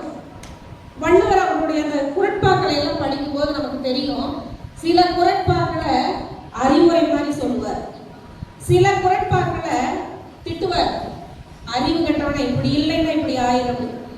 சில குறட்பாக்களை படிக்கும் போது சாபம் கொடுக்குற மாதிரியே இருக்கு. ஒவ்வொன்னையும் செதுக்கி செதுக்கி செதுக்கி செதுக்கி வள்ளுவர் அந்த குறட்பாக்களை நமக்கு கொடுத்திருப்பார். எண்ணியாங்கு எய்துவர், எண்ணிய திண்ணியராக பெறும். அதனாலதான் இந்த விழா இன்றைக்கு இவ்வளவு சீரோடும் சிறப்போடும் நடைபெற்று இருக்கிறது என்று சொன்னால், அனைத்து ஒட்டுமொத்தமான நல்ல எண்ணங்களை, திடமான எண்ணங்களை உடைய அனைத்து சான்றோர்களும் சேர்த்து இந்த விழாவை எடுத்திருக்கிறார்கள். எண்ணியாங்கு எய்துவர், இதோ எண்ணிய திண்ணியராக இருந்ததனால் இந்த விழா இங்கு சிறப்போடு நடந்திருக்கிறது. சரி, அவர் சொன்னாரே, என்னால படிக்க முடியல. ஒரு படிப்பு ஒரு மனுஷனுக்கு எவ்வளவு உயர்வானது, எவ்வளவு தேவை அப்படிங்கிறது ஒரு ஆசிரியராக எங்களுக்கு தெரியும். அந்த படிப்பை கற்றுக் கொடுக்கும் போது அந்த மாணவர்கள் எந்தெந்த சூழல்ல வர்றாங்கன்னா, அவர் சொன்னது எனக்கு அப்படியே என்னுடைய பள்ளியை நினைவுபடுத்துச்சு. கிழிஞ்ச பேண்ட் போட்டுக்கிற சட்டை, அரசாங்கம் கொடுக்கிற சட்டை போட்டு அந்த சீருடை இருந்ததுனால அவனால கொஞ்சம் தலை நிமிர்ந்து வர முடியும், போட்டு வருவான். அவனுடைய குறும்பு, பயங்கரமா குறும்பு பண்ணுவான். நம்ம திட்ட முடியாது, வீட்டு சூழலை கேட்டோம்னா கண்ணீர் வரும். அப்படி எல்லாருமே அந்த கல்விக்காக, அதைத்தான் வள்ளுவர் சொன்னார், கற்க கசடர படி. எப்படி படிக்கணும், குற்றம் இல்லாமல் நல்ல நூல்களை தேடி படி. படிப்பு தான் இன்று தலைகுனிந்து படித்தால் நாளை தலை நிமிர்ந்து வாழ முடியும். படிப்பு இன்றைக்கு எத்தனையோ தொழில்நுட்பத்தில் நம்ம மாணவர்களுடைய கைகளிலும் சரி, நம்முடைய கைகளிலும் சரி, அலைபேசி ஆகட்டும், தொலைபேசி ஆகட்டும், தொலைக்காட்சி ஆகட்டும், எல்லாமே நம்முடைய நேரத்தை தின்று கொண்டிருக்கிறது. வாசிக்கலாம் என்கிறது புத்தகம், சிக்கலாம் என்கிறது அலைபேசி. சிக்கலாம்ல நம்ம சிக்க போறோமா, வாசிக்க போறோமா? அதைத்தான் வள்ளுவர் அழகா சொல்றார். கேள்வி, அறிவுடைமை, எத்தனை அதிகாரங்கள், அத்தனையும் ஒரு மனிதனுக்கு அப்படி கையில பிடிச்சிக்கிற ஊன்றுகோல் மாதிரி. அறத்தில் அவர் சொன்ன அத்தனை செய்திகளும் மேம்பட்ட செய்திகள். அதை விட ஒருபடி மேலாக, ஏன்னா அதனால்தான் பொருளதிகாரத்துல பொருளுக்கு அவ்வளவு அதிகாரங்களை வச்சார். அவ்வளவு அதிகாரத்திலையும் அவர் சொன்னது மனிதன் எப்படி வாழ வேண்டும், யாரா இருந்தாலும், அமைச்சராக இருந்தாலும் சரி, துறவியாக இருந்தாலும் சரி, அவன் அடிப்படையில் ஒரு மனிதன். அந்த மனிதன் எப்படி வாழ வேண்டும், அறநெறி அப்படிங்கிறது என்ன? அறநெறியில பொருளீட்டணும், அறநெறியில வாழணும், இதுதானே ஒரு மனிதனுக்கு தேவை. இதை எப்படி இருக்கணும் அப்படிங்கிறது தான் வள்ளுவம் ரொம்ப அழகாக அந்த பொருட்பால்ல சொல்றார். தனி மனித ஒழுக்கம் ரொம்ப முக்கியம், அதோடு சமூக ஒழுக்கமும் முக்கியம். நேரம் நம்ம கிட்ட இது கொஞ்சம் குறைவுதான், அந்த நேரம் பின்பற்றுதல் அப்படிங்கிறது. அந்த நேர பயன்பாட்டை என்னை பொறுத்த வரைக்கும் யாருக்கு நன்றியுடையவனாக இருக்க வேண்டும் என்று சொன்னால், யார் ஒருவர் தன்னுடைய நேரத்தை நமக்காக ஒதுக்குகிறார்களோ அவர்களுக்கு நாம் என்றென்றும் நன்றியுடையவர்களாக இருக்க வேண்டும். ஏன்னா நேரம் அப்படிங்கிறது அவ்வளவு முக்கியம். அந்த 24 மணி நேரத்துல ஒரு நிமிடத்தை, ஒரு நொடியை நாம் தொலைத்து விட்டால் அந்த நொடி திரும்ப கிடைக்காது. அதை அறப்பால் தாண்டி பொருட்பாலிலே வைக்கிறார். ஏன் என்று சொன்னால் அது அவ்வளவு முக்கியம். இப்படி நிறைய செய்திகள் வள்ளுவர் 2 அடியில தானே சொன்னாரு. அதனால நமக்கான நேரம் ரொம்ப குறைந்த நேரம் தான் கொடுத்துருக்குறாங்க. அதுல சொல்ல முடியும் அப்படிங்கிறதுனாலதான் ஓரளவுக்கு இந்த பொருட்பாலை பற்றி நம்ம பார்த்துட்டோம்.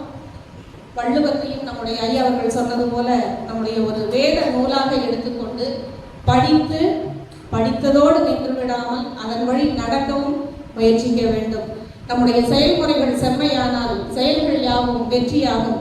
கனவுகளின் ஊர்வலங்கள் காலத்தால் நனவுகளாகும். கனவு காண்போம், கனவு மெய்ப்படட்டும் என்று சொல்லி இந்த நல்ல வாய்ப்புக்கு நன்றி கூறி விடைபெறுகிறேன். நன்றி, வணக்கம்.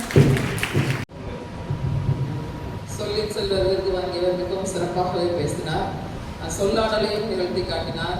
வாசிக்கலாமா வாசிக்கலாமா என்று ஒரு சொல்லாடலை அவர் விருதுக்கு தகுந்த மாதிரியான ஒரு சொல்லை உதித்து சென்றார்.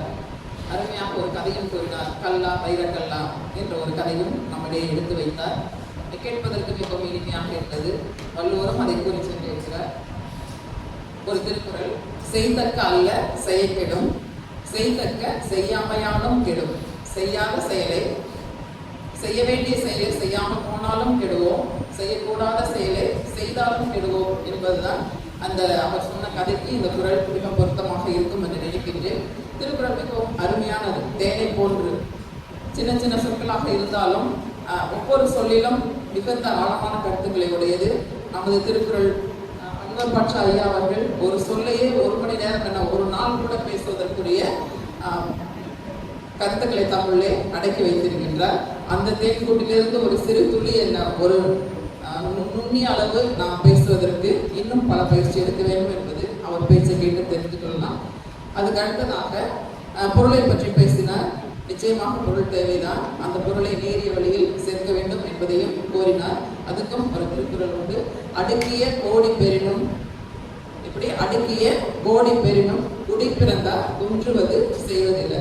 எவ்வளவுதான் கோடி கோடியா கிடைச்சாலும் நல்ல மாண்புடையவர்கள் மிக சிறிய செயல்களை செய்ய மாட்டார்கள் என்பது நாம் இந்த அவையிலே நம்முடைய சிறப்பு உரையிலே தெரிந்திருப்போம். அவர் எவ்வளவு கடினமான உழைப்பை நம்முடைய மனதில் பதித்து சென்றிருக்கிறார். கோடி கோடியாக கொடுத்தால் கூட சிறுமையான செயல்களை செய்யாமல் மற்றவர்களை மேல் நோக்கி உயர்த்த வேண்டும் என்ற எண்ணத்தோடு செயல்பட்டு கொண்டிருப்பதை ஒரு திருக்குறள் சாட்சியாகவே நாம் இந்த அரங்கில் பார்த்து கொண்டிருக்கின்றோம். இன்னொன்று, நாம் பிறருக்கு உதவி செய்தால் பொருள் நமக்கு நிறைய கிடைக்கிறது. 70 அதிகாரத்தில் பொருள் பற்றியே பேசியிருக்கின்றார். அதிகமாக கிடைத்தால் அதை மற்றவருக்கு இறக்கிற கிணறு தான் ஊறும் என்பது போல கொடுக்க கொடுக்கத்தான் நமக்கும் நிறைய வரும். அப்படி வரும் பொழுது நாம் பிறருக்கு உதவி செய்தால் அவர்கள் நம்மை எந்த நிலையில் வைத்திருப்பார்கள் என்பதற்கும் திருவள்ளுவர் ஒரு குறளை விட்டு சென்றிருக்கிறார். முறை செய்து காப்பாற்றும் மன்னன் மக்களுக்குள் இறையொன்று வைக்கப்படும். முறை செய்து காப்பாற்றும் மன்னன் மக்களுக்கு இறை ஒன்று வைக்கப்படும். இறைவனாகவே கருதக்கூடிய அளவுக்கு இந்த பொருளை நாம் அறவழியில் ஈட்டி பிறருக்கு உதவி செய்தால் இறைவன் இருக்கக்கூடிய இடத்தில் மக்கள் வைத்து மகிழ்வார்கள் என்பதையும் வள்ளுவர் நம்மிடையே விட்டு சென்றுள்ளார். மிக அருமையாக இந்த கருத்துக்களை எல்லாம் சுருக்கமாக பொருட்பால் பற்றி நமது சகோதரி அவர்கள் பேசிவிட்டு சென்றிருக்கிறார்கள்.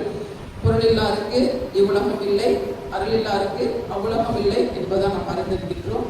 பொருள் சேர்த்து பேசுபவர்கள் எல்லாம் 3 இருந்தால்தான் வாழ்க்கை சிறப்பாக இருக்கும் என்பதையே நமது பொருட்பாலை பற்றி பேசியவரும் சொல்லிவிட்டு சென்றிருக்கிறார். நாம் அதையும் கவனத்தில் வைத்துக் கொள்வோம். அடுத்ததாக இன்பத்து பாலை பற்றி பேசுவதற்காக என்னுடைய அன்பு தோழி வசந்தமாலா அவர்களை அன்புடன் அழைக்கின்றேன். அவர் உரையையும் கேட்கலாம். அமைதியாகவும் ஆழமாகவும் பேசுவார். தன்னுடைய கருத்துக்களை இவ்வரங்கில் அனைவர் முன்னும் எடுத்து வைக்க அன்புடன் அழைக்கின்றேன்.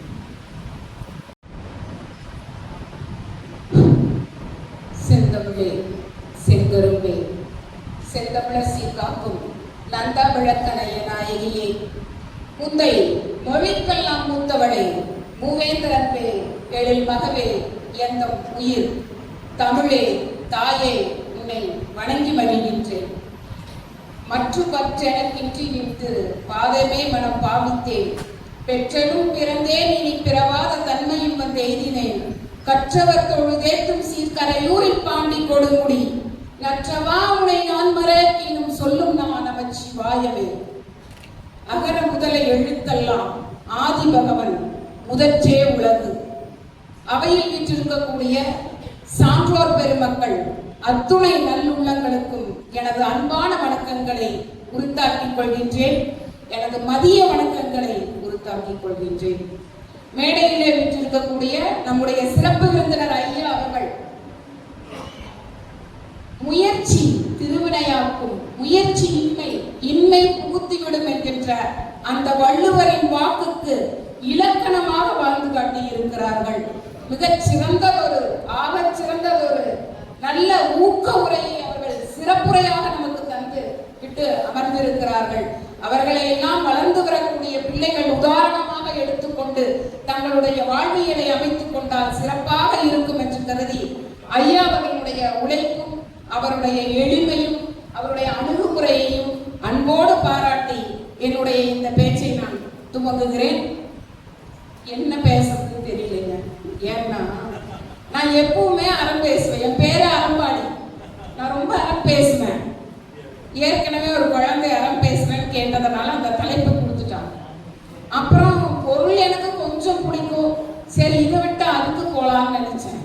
அதையும் என்னுடைய சகோதரிக்கு கொடுத்துட்டாங்க. இப்ப இன்பம் வந்து நான் பேசினதே இல்லைங்க. இன்பத்துப்பாடு தேவைதான், ஆனா நான் பேசினதே இல்லை. ஆனா அது இல்லாம வாழ்க்கை இனிக்காதுங்க. விருந்துல சாப்பாடு போடுறது மாதிரி அறத்தை பின்பற்றுறது, விருந்துல அதுல குழம்பு ஊத்துறது மாதிரி பொருள் சம்பாதிக்கிறது, விருந்துல ஒரு இனிப்பை வைக்கிறது மாதிரி இன்பம் தீக்கிறதுங்க. அதைத்தான் வள்ளுவன் இன்பத்துப்பாடு அழகா 25 அதிகாரத்துல சொல்லி இருக்கிறாரு. ஏன் அப்படின்னா அது ரொம்ப தித்திப்பா இருக்குதுங்க. அதை அளவாதான் நம்மளால அருந்திக்க முடியும். ரொம்ப தித்திக்குதுங்கிறதுனால நம்மளால இனிப்பை வந்து அளவுக்கு அதிகமா உண்டு கொள்ள முடியாது இல்லையா? அதனால ஐயன் குறைவா வைத்திருக்கலாம் என்பதெல்லாம் என்னுடைய சிறிய அளவிலான குழந்தை பேச்சாக இருக்கும். அறவழியில் சம்பாதிக்க வேண்டும் பொருளை. அதனாலதான் அறத்தை சொன்னான். வாழ்வியல்ல மனிதன் பின்பற்ற வேண்டும் அறத்தை, அதன் வழியாக ஈட்ட வேண்டும் பொருளை, அதன் வழியாக துய்க்க வேண்டும் இன்பத்தை. எப்படா நீ இன்பமா இருப்ப? ஐயா சொன்னார். என்னுடைய தாயிடம் சென்று நான் சொன்னேன், எனக்கு டாக்டர் பட்டம் கொடுக்கிறார் அம்மா என்று. அவர் சொல்லும் போது அவருக்கு இருந்த இன்பம் இருக்குது இல்லைங்களா? அது எதனால் வந்தது? அறத்தின் வழியாக பொருளை ஈட்டியதன் பயனாக, அதன் பயனாக விளைவாக கிடைத்தது அவருக்கு அந்த இன்பம். இன்பம்ங்கிற வார்த்தையில வெறும் காமத்தை மட்டும் நாம் சொல்லிவிட்டு செல்ல வேண்டும் என்ற அவசியம் இல்லை. 1330 குறட்பாக்களிலும் இன்பம் பேசுகின்றான் வள்ளுவன். இப்போ ஒரு குழந்தை அங்க பார்த்தேன் நான். அவன் என்னை பார்த்து சிரிச்சான். அவங்க அம்மாவை கட்டி பிடிச்சிட்டே இருக்கான். அவங்க அம்மா சிரிச்சுட்டே என்னையே பார்த்தாங்க, அம்மாவும் மகனும். அந்த டீச்சர் பார்க்குறாங்கடா நம்மளை அப்படின்னு சொன்னாங்க. அவங்க யாரு? அவங்க பேச போறாங்கன்னு சொன்னாங்க. மக்கள் உடல் தீண்டல் மெய்க்கு இன்பம், மற்ற அவர் சொல் கேட்டல் இன்பம் செவிக்குங்கிறான் வள்ளுவன். உங்களுடைய குழந்தை உன்னுடைய மெய்யை தீண்டும் பொழுது, கட்டி தழுவும் பொழுது, உனக்கு முத்தமிடும் பொழுது உனக்கு கிடைக்கின்றது இன்பம். இன்னொரு வகை இன்பம் இருக்கிறது, மற்ற அவர் சொல்லை காதில் கேட்பது. தவறாக குலைந்து கொண்டு மலரை சொல்லாத குழந்தை பேசுகின்ற பேச்சு இருக்கிறது இல்லையா? அதுதான் நம்முடைய செவிக்கு மிகச் சிறந்த இன்பம், ஆகச் சிறந்த இன்பம். நம் தாய்க்கு நாம் கொடுத்த இன்பத்தை நம் மகனும் மகளும் நம் செவிக்கு கொடுக்கிறார்கள். அங்கே இருக்கிறது இன்பம். வசை ஒழிய வாழ்வாரே வாழ்வார், இசை ஒழிய வாழ்வாரே வாழாதவர் என்று சொன்னான் வள்ளுவன். எனவே இசைப்பட வாழ வேண்டும். இசைப்பட வாழ்தல் அது ஊதியம் இல்லை உயிருக்குங்கிறான் வள்ளுவன். உன்னுடைய உயிருக்கு நீ தேடி வைக்கக்கூடியது புகழ், இன்பம்.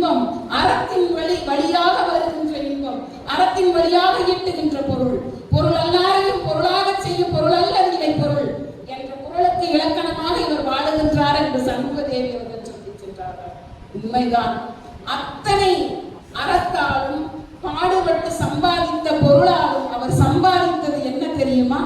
அனாதை குழந்தைகளுக்கு, ஆதரவற்றவர்களுக்கு, ஏழை குழந்தைகளுக்கு பள்ளியை நடத்தி கொடுத்து அவர்களுக்கு சோறிட்டு இன்பமடைந்து வாழ்ந்து வருகின்றார். அறத்தின் வழியாக பொருளை ஈட்டி அதன் வழியாக இன்பத்தை ஈட்டிக் கொண்டிருக்கிறார் இப்பொழுது. அதனால்தான் ஈந்துவக்கும் அது கடைசியில சொல்லணும். ஏன்னா கடைசியில சொன்னா அது கொஞ்சம் நிறைவா இருக்கும் அப்படின்னு சொல்லி அதை நான் வச்சிருக்கிறேன். ஒரு தாய்க்கு மகன் செய்யக்கூடிய கடமையிலும் இன்பம் இருக்கிறது. ஒரு மனைவிக்கு கணவன் செய்யக்கூடிய சேவையிலும் இன்பம் இருக்கிறது. ஒரு மனைவி தன் கணவனுக்கு செய்யக்கூடியது இன்பம் இருக்கிறது. இறந்தார்க்கும் துறந்தார்க்கும் துவாதவர்க்கும் இறந்தார்க்கும் இல்வாழ்வான் என்பான் துணை. இல்வாழ்க்கையிலும் இன்பம் இருக்கிறது. மழலையை பெறும்போதும் இன்பம் இருக்கு. எப்படி மழலையை பெற்றுட்டீங்க, இன்பம் தூய்க்காம மழலையை பெற்றுக்கொள்ள முடியுமா? அதனாலதான் அருமையா வள்ளுவர் 25 அதிகாரத்துல கடைசியில சொன்னான், அந்த காலத்துல ஆனானப்பட்ட அரசன் எல்லாம் அந்த புறத்திலேயே நேரத்தை கழித்து விட்டு நாட்டை இழந்த கதையெல்லாம் இருக்குது. அதனால அளவா இன்பத்தை துய்த்துக்கொண்டு சொல்லி 25 அதிகாரத்தை கொண்டு போய் கடைசியில ஒரு ஓரமா வச்சிருக்கிறான், அந்த புறத்தை வச்சிருக்கான். எனவே இன்பம் என்பது வாழ்க்கையில் இன்பத்துக்காக இப்ப நீங்க கேட்டுக்கொண்டு இருக்கிறீர்கள், சுவைத்துக் கொண்டு இருக்கிறீர்கள். அதுவும் ஒரு வகையான இன்பம். செவிக்கான இன்பத்தை நான் கொடுத்துக் கொண்டிருக்கிறேன், அதுவும் ஒரு இன்பம். செவிக்கு உணவில்லாத பொழுது சிறிது வயிற்றுக்கும் ஐயப்படும். இப்ப எல்லாரும் பசிச்சு வயிறோட உட்கார்ந்து எனக்கு சாப விடாம இருந்தப்பாரு அனைவருக்கும் உணவு ஏற்பாடு செய்யப்பட்டிருக்கு. இப்போ காமத்து பால் போட்டுட்டு ஒரு பேராசிரியரா இருந்துட்டு காமத்து பால் இருந்து ஒரு திருக்குறளையாவது சொல்லாம போயிட்டா நான் பேராசிரியரா இருக்கிறதுக்கு அடையாளமே இல்லை. அதனால பெயருக்கு ஆசிரியராக மாறிவிடாமல் இருக்க வேண்டும். நான் எப்பொழுதும் பேராசிரியர் தான். அதுவும் பூசாக்கோ கலையறிவு அணங்குகள் ஆய் மயில்களோ கணங்குலை மாதர்கள் மாடும் என்று தன்னுடைய காதலியை பார்க்கணும். காதலர் வள்ளுவர் 2ஆ பிரிச்சிருக்கிறார். ஒன்று களவியல், இன்னொன்று கற்பியல். களவியல் என்பது காதலித்து திருமணம் செய்து கொள்வது. காதலித்து திருமணம் செய்து கொண்ட பிறகு மனைவியை காதலிப்பது கற்பியல். பெற்றோர்களால் நிச்சயிக்கப்பட்ட பிறகு திருமணம் செய்து கொண்டு மனைவியோடு வாழ்வது கற்பியல். எனவே களவியல் கற்பியல் என்று 2 பாகுபாடுகள். ஏதோ ஒரு குரலை சொல்லி நான் முடிச்சுக்கிறேன், ஏன்னா எல்லாரும் பசியில் இருக்கிறீங்க. இப்போ ஒரு பெண்ணை பார்க்கலாம், ஒரு மன்மகன். இளைஞர்கள் மகிழ்ச்சியா இருக்காங்க. ஒரு பையன் காதலிக்கிறான் என்று சொன்ன உடனே ஏற்படுற இன்பம் பாருங்க. ஒரு பொண்ணை ஒரு பையன் பார்க்கலாம். பார்க்கும் பொழுது இது யாராக இருக்கும்?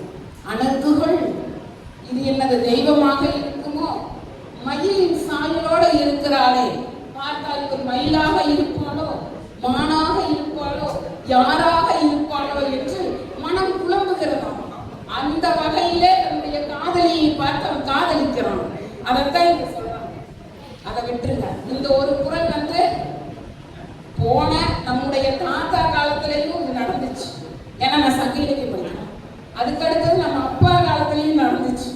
இப்போ நம்ம காலத்திலையும் நடந்துச்சு, நம் மகன் காலத்திலையும் நடக்குது, நம்முடைய பேரன் காலத்திலையும் நடக்க போகுது. என்ன தெரியுங்களா?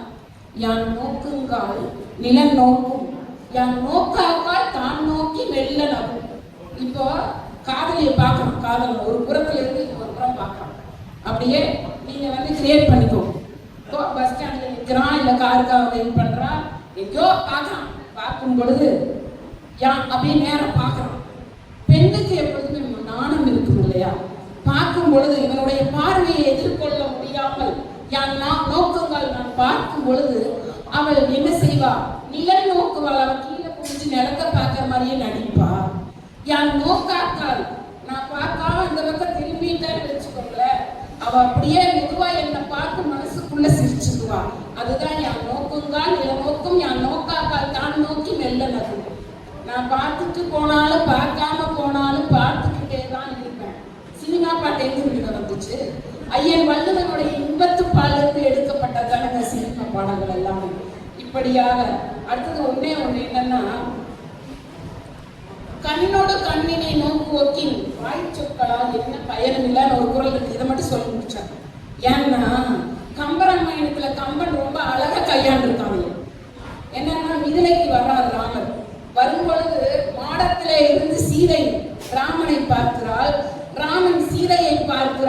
2 பேரும் ஒண்ணுமே பேசிக்கலைங்க. காதல் கோட்டை சினிமா இதுல இருந்து தான் எடுத்துக்கோம்.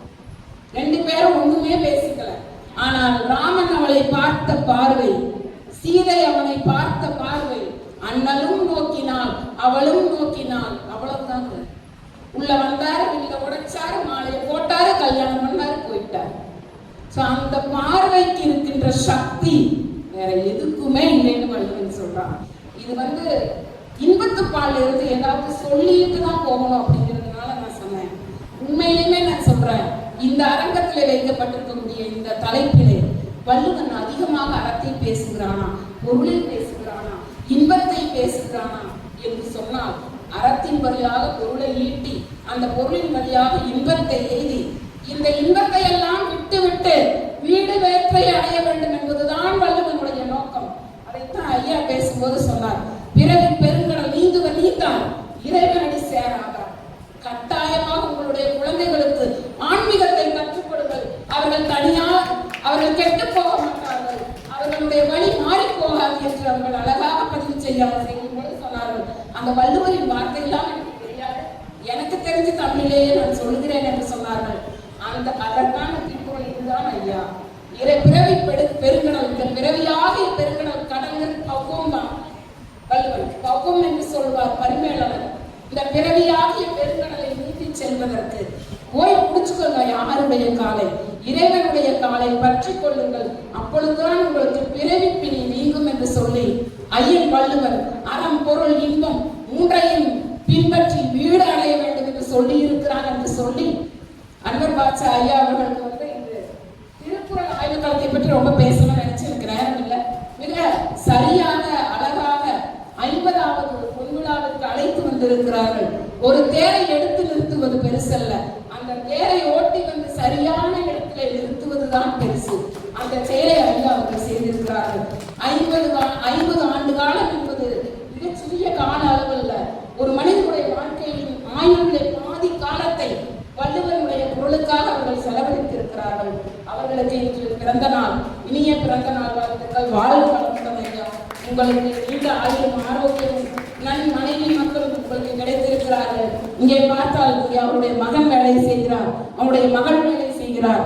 மனைவி அமைதியாக உட்கார்ந்து ஐயாவை ரசித்துக் கொண்டே இருப்பார்கள் எல்லா இடங்களிலுமே. இல்லவள் மாண்பானால் உள்ளவன் இல்லவள் மானா கடைமா வள்ளுவர். தனக்கு அமைச்ச மனைவி மட்டும் நல்லவளா இருந்துட்டா இந்த உலகத்துல எதுவுமே ஒரு மனிதனுக்கு தேவையில்லை. அவனுக்கு இல்லாத ஒண்ணு எதுவுமே இல்லை. இப்ப ஐயா இல்லாத எதுவுமே இல்லைன்னா ஒரு அருமையான மனைவி அவர்கள் வாய்த்திருக்கிறார்கள். அம்மா, உங்களுக்கு தான் இந்த 90% புகழும் சென்றடைய வேண்டும்.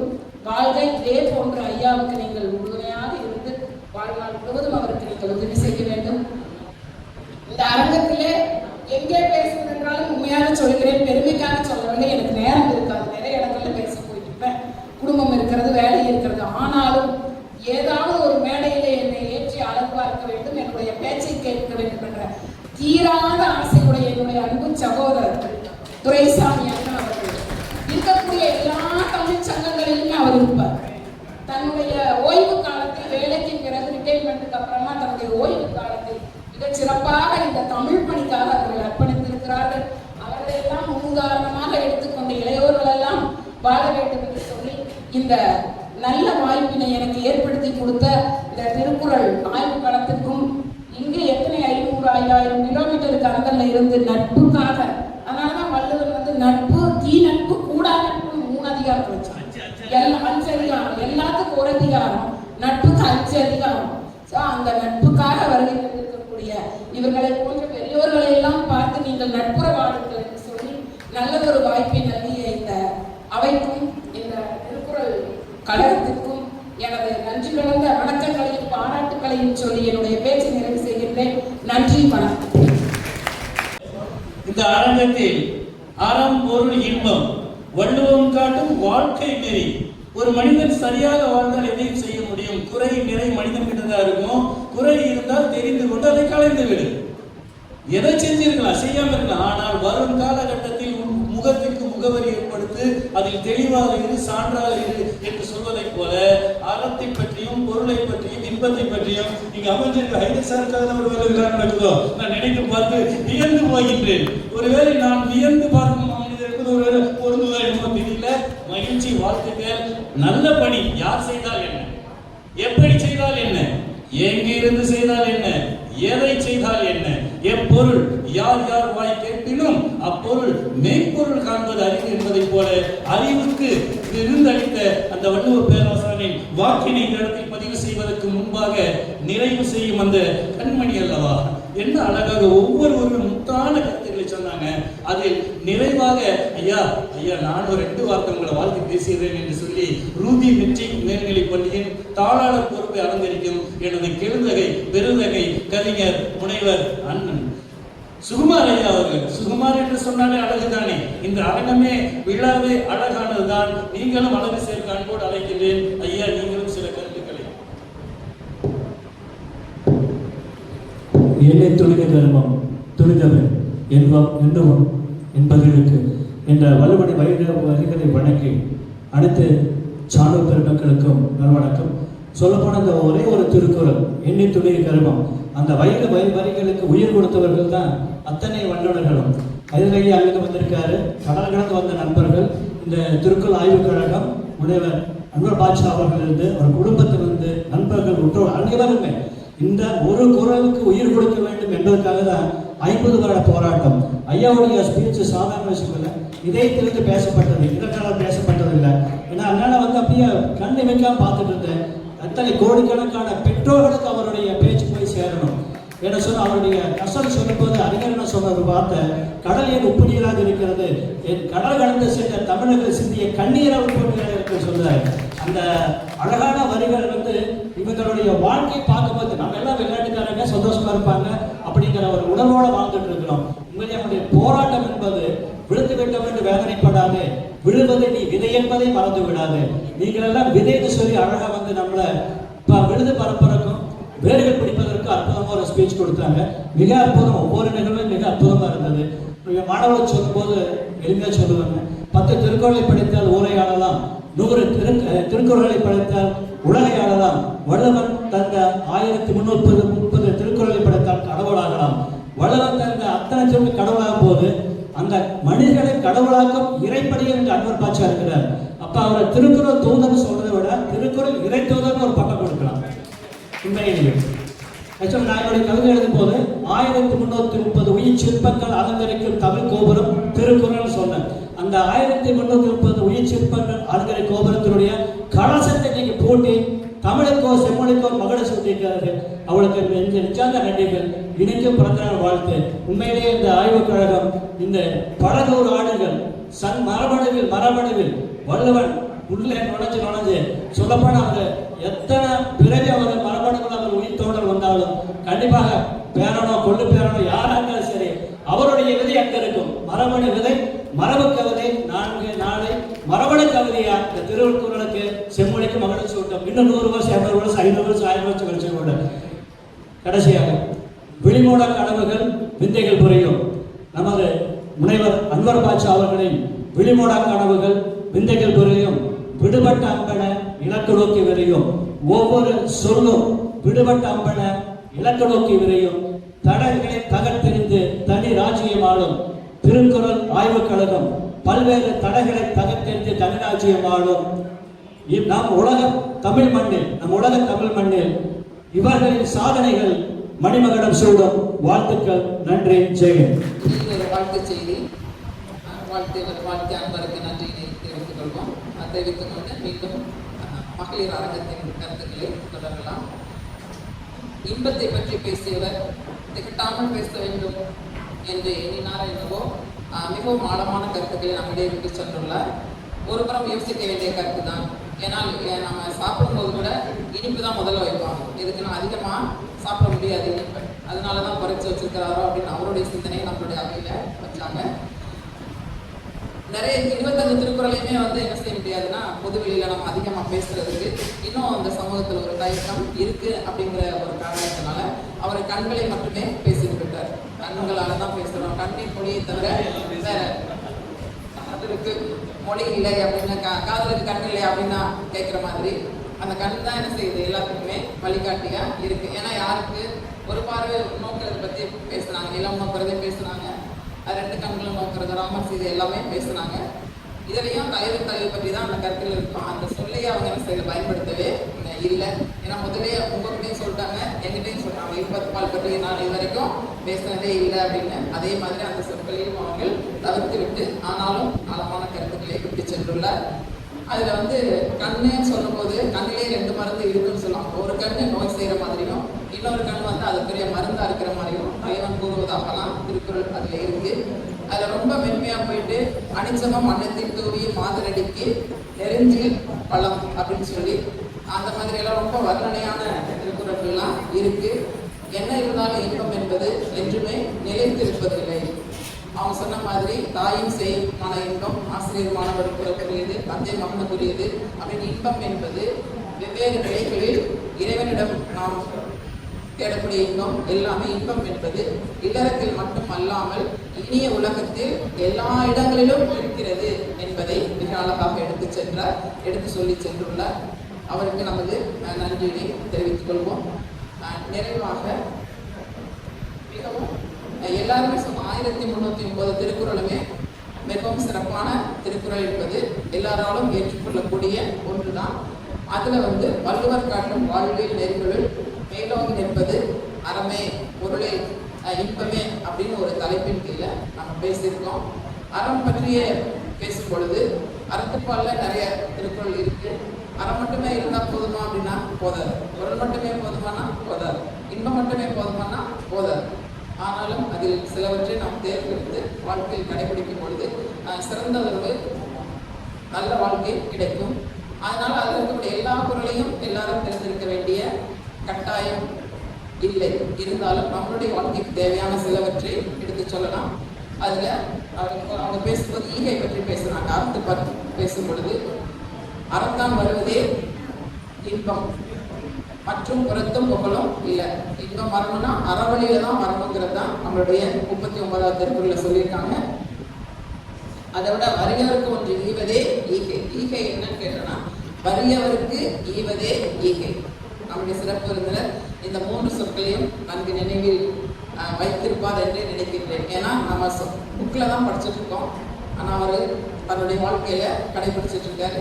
நம்மளுடைய அன்வர் பாட்ஷா அவர்கள் சொல்லியது போல விழா அவருக்குரியதா பிறந்தநாளுக்குரியதா என்ற கேள்வியாக கடைசியில் அவர் பேசியது அரை மணி நேரம் இன்னும் கூட பேசியிருக்கலாம் தான் இருந்துச்சு. ஏன்னா அரங்கையை அமைதிப்படுத்தின பேச்சு அவருடையதாக இருந்தது, கேட்பதற்கும் இனிமையாக இருந்தது. அவர் குறிப்பிட்டு சொல்லியவற்றுள் இது முக்கியமானதாக எனக்கு பட்டது, உங்களுக்கும் சொல்கின்றேன். வறியவருக்கு ஒன்று ஈவதே ஈகை. தானம் தர்மம் அப்படின்னு கேட்கிறோம். நம்ம போனோம்னா கோயில் பக்கத்தில் வச்சு இருக்கிறவங்களாம் யார் தானம் செய்யுங்கன்னு சொல்றதை விட தர்மம் செய்யுங்கன்னு தான் சொல்லுவாங்க. ஏன்? தர்மம் என்பது திரும்ப எதிர்பார்க்க மாட்டோம். ஆனா தானம்ங்கிறது என்ன செய்வோம், தன்னிடம் இருப்பதை கொடுத்துட்டு நமக்கு இன்னைக்கு இது செஞ்சோம்னா நாளைக்கு நமக்கு ஏதாவது கிடைக்கும் அப்படின்னு ஒரு சின்ன எதிர்பார்ப்பு இருக்கும். அதுதான் தானம். நம்முடைய கல்வியாளர்களை பொறுத்த வரைக்கும் குழந்தைங்களுக்கு கல்வியை கொடுத்தோம்னா அந்த குழந்தை நல்லபடியாக மேலே வரணும், ஒரு உயர்ந்த இடத்துல வச்சு பார்க்கணும் அப்படிங்கிற ஒரு எதிர்பார்ப்பு இருக்கும். அதுவும் கல்வி தானத்துக்குரிய சிறப்பு தான். பொருள் தானத்தை தான் நம்ம என்ன செய்ய திரும்ப எதிர்பார்க்க மாட்டோம். இதையும் நம்மளுடைய சிறப்பு விருந்தினர் அவர்கள் பேசுனாங்க. யாரிடமும் எதையும் எதிர்பார்க்காது, உன்னை நம்பி உன் வாழ்வை தொடங்கு அப்படிங்கிற கருத்தையும் சொல்லியிருக்காங்க. ஒவ்வொன்றுமே மிகவும் ஆணித்தரமான கருத்துக்களாக தான் எனக்கு இருந்தது, உங்களுக்கும் அதே போல தான் இருக்கும். இதுதான் நம்ம திருக்குறளையும் சொல்லியிருக்காங்க. இன்னொன்று பொருள் சேர்க்கணும் அப்படின்னா அறவழி தான் சொல்றோம். அதுல ஒரு திருக்குறள் உண்டு, உள்ளத்தால் உள்ளட்டும் தீதே. நம்ம மனசுல நினைக்கிறது கூட தவறுதான். எது? பிறன் பொருளை கள்ளத்தால் கல்வோம் என்று. அடுத்தவங்களுடைய பொருளை திருடிக்கலாம் அப்படின்னு நம்ம மனசுல நினைச்சாலே தேதுதான். இது அறமாகாது. அதனால நல்ல வழியிலே தான் நம்ம செல்ல வேண்டும் அப்படிங்கிற அந்த கருத்தையும் அறப்பொருள்ல அறத்துப்பால்ல நிறைய சொல்லியிருக்காங்க. இன்னொன்னு சொல்லியிருக்காங்க, மறந்தும் பிறன் கேடு சொல்லுங்க. மறந்து கூட மற்றவங்களுக்கு கேடு நினைக்க கூடாது. அப்படி கேடு நினைச்சா என்ன ஆகும்? அறம் சூழும் சூழ்ந்தவன் கேடு, உனக்கு தான் அது கேடுன்னு சொல்லி அறம் பற்றி மனசளவுல நினைக்க கூடாது அப்படிங்கிற கருத்துக்களை தான் அறத்துப்பால்ல நிறைய பார்க்கிறோம். அதையே நம்மள நினைச்ச வாழ்க்கையில பின்பற்றலாம் கூட ஒரு கருத்தை முன்வைக்கின்றேன். அடுத்து பொருள்பால் பேசுகிறவங்களும் மிக அருமையாக பேசினாங்க. அதுலேயும் பொருள் நமக்கு என்ன கொடுக்கும், பொருட்பால்ங்கிறது நிறுவன பொருளா அப்படின்னா நம்ம செய்யக்கூடிய செயல்களும் நமக்கு பொருள் தான், அதன் மூலம் செயல் வழியாக கிடைக்கக்கூடியதும் பொருள் தான். பொருள் என்ன செய்யும் அப்படின்னா அறநீகம், அறத்தை கொடுக்கும், இன்பம் வேணும், இன்பமும் கொடுக்கும். எப்போ திறன் அறிந்து தீதியின்றி அந்த பொருள், தீமை இல்லாமல் நம்ம ஒரு பொருளை சேகரித்தோம்னா அதுதான் நமக்கு என்ன கொடுக்கும், அறத்தையும் கொடுக்கும், இன்பத்தையும் கொடுக்கும். இந்த மாதிரி இதுலேயும் நிறைய பொருட்பாலையும் நிறைய 70 அதிகாரங்களில் நிறைய கொடுத்துருக்காங்க. அப்படி கொடுக்க கொடுக்க என்ன ஆகும், நமக்கு பொருள் நம்ம நிறைய சேர்த்துருச்சு, நம்மளே வச்சுக்கிட்டோம் அப்படின்னா அதனால எந்த பயனும் இல்லை. வரும்போது எதுவும் கொண்டு போகிறதில்லை, போகும்போது எதுவும் கொண்டு போகிறதில்லைங்கிறதுலாம் சொல்லாடலில் நிறைய வழக்குகள் இருக்குது. அதை நம்ம பல்லுவராசானம் சொல்லிட்டு போயிருக்காரு. கொடுத்தலும் இன்சொல்லும் ஆற்றி அதிக சுற்றத்தால் சுற்றப்படும். நமக்கு பிறருக்கு கொடுக்குறோம், இனிய சொற்களை பேசுகிறோம் அப்படின்னா நம்மளை சுற்றி யார் இருப்பா, சுற்றத்தார்னா நம்மளை சேர்ந்தவர்கள் சொந்தங்கள் எல்லாமே நிறைய பேர் இருப்பாங்க. அதனால நம்ம எப்போதுமே என்ன செய்யணும், பொருள் நம்மளிடம் அதிகமாக சேர்ந்தாலும் அதை மற்றவங்களுக்கு கொடுக்கணும், மற்றவங்கள்ட்ட இனிய சொற்களே பேச வேண்டும் என்பதை வள்ளுவர் வலியுறுத்துகின்றார். அதற்கு வாழ்கின்ற சாட்சியாக நாம் அனைவரும் மாற வேண்டும் என்பதுதான் என்னுடைய கருத்து. இதுல எது நல்லது அப்படின்னா, கொல்லா நலத்தது நோன்மை, பிறர் தீமை சொல்லா நலத்தது சால்பு. யாருக்கும் கெடுதல் செய்யக்கூடாதுங்கிற ஒரு தவமான வாழ்க்கையை மேற்கொள்ள வேண்டும்.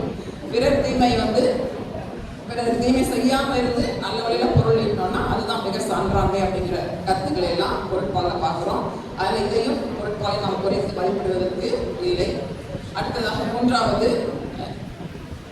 இன்பத்துப்பால் பற்றியும் அதில் 2 பிரிவாக பிரிச்சிருக்குன்னு சொன்னாங்க, கலவியல், கற்பியல்.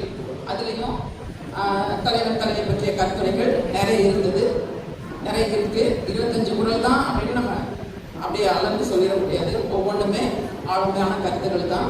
இந்த மகளிர் அரங்கத்துக்குன்னு ஒரு இடம் ஒதுக்கி கொடுத்து அதில் பேசுறதுக்கு ஒரு வாய்ப்பு கொடுத்து அதில் இன்பத்துப்பால் பற்றி பேசணும்னா ஏன் பேசுகிறோம், இதை குறிப்பிட்டு நான் சொல்கிறேன் அப்படின்னா, திருவள்ளுவர் பெண்களுக்குரிய முக்கியத்துவம் அப்படின்னு சொல்லி ரொம்ப தெளிவாக எல்லா இடத்துலையும் குறிப்பிட்டு சொல்லலைனாலும் தானாகவே முடிவெடுக்கக்கூடிய தன்மை மகளிருக்கு உண்டு அப்படிங்கிறத இன்பத்துப்பால்ல சொல்லியிருக்காரு.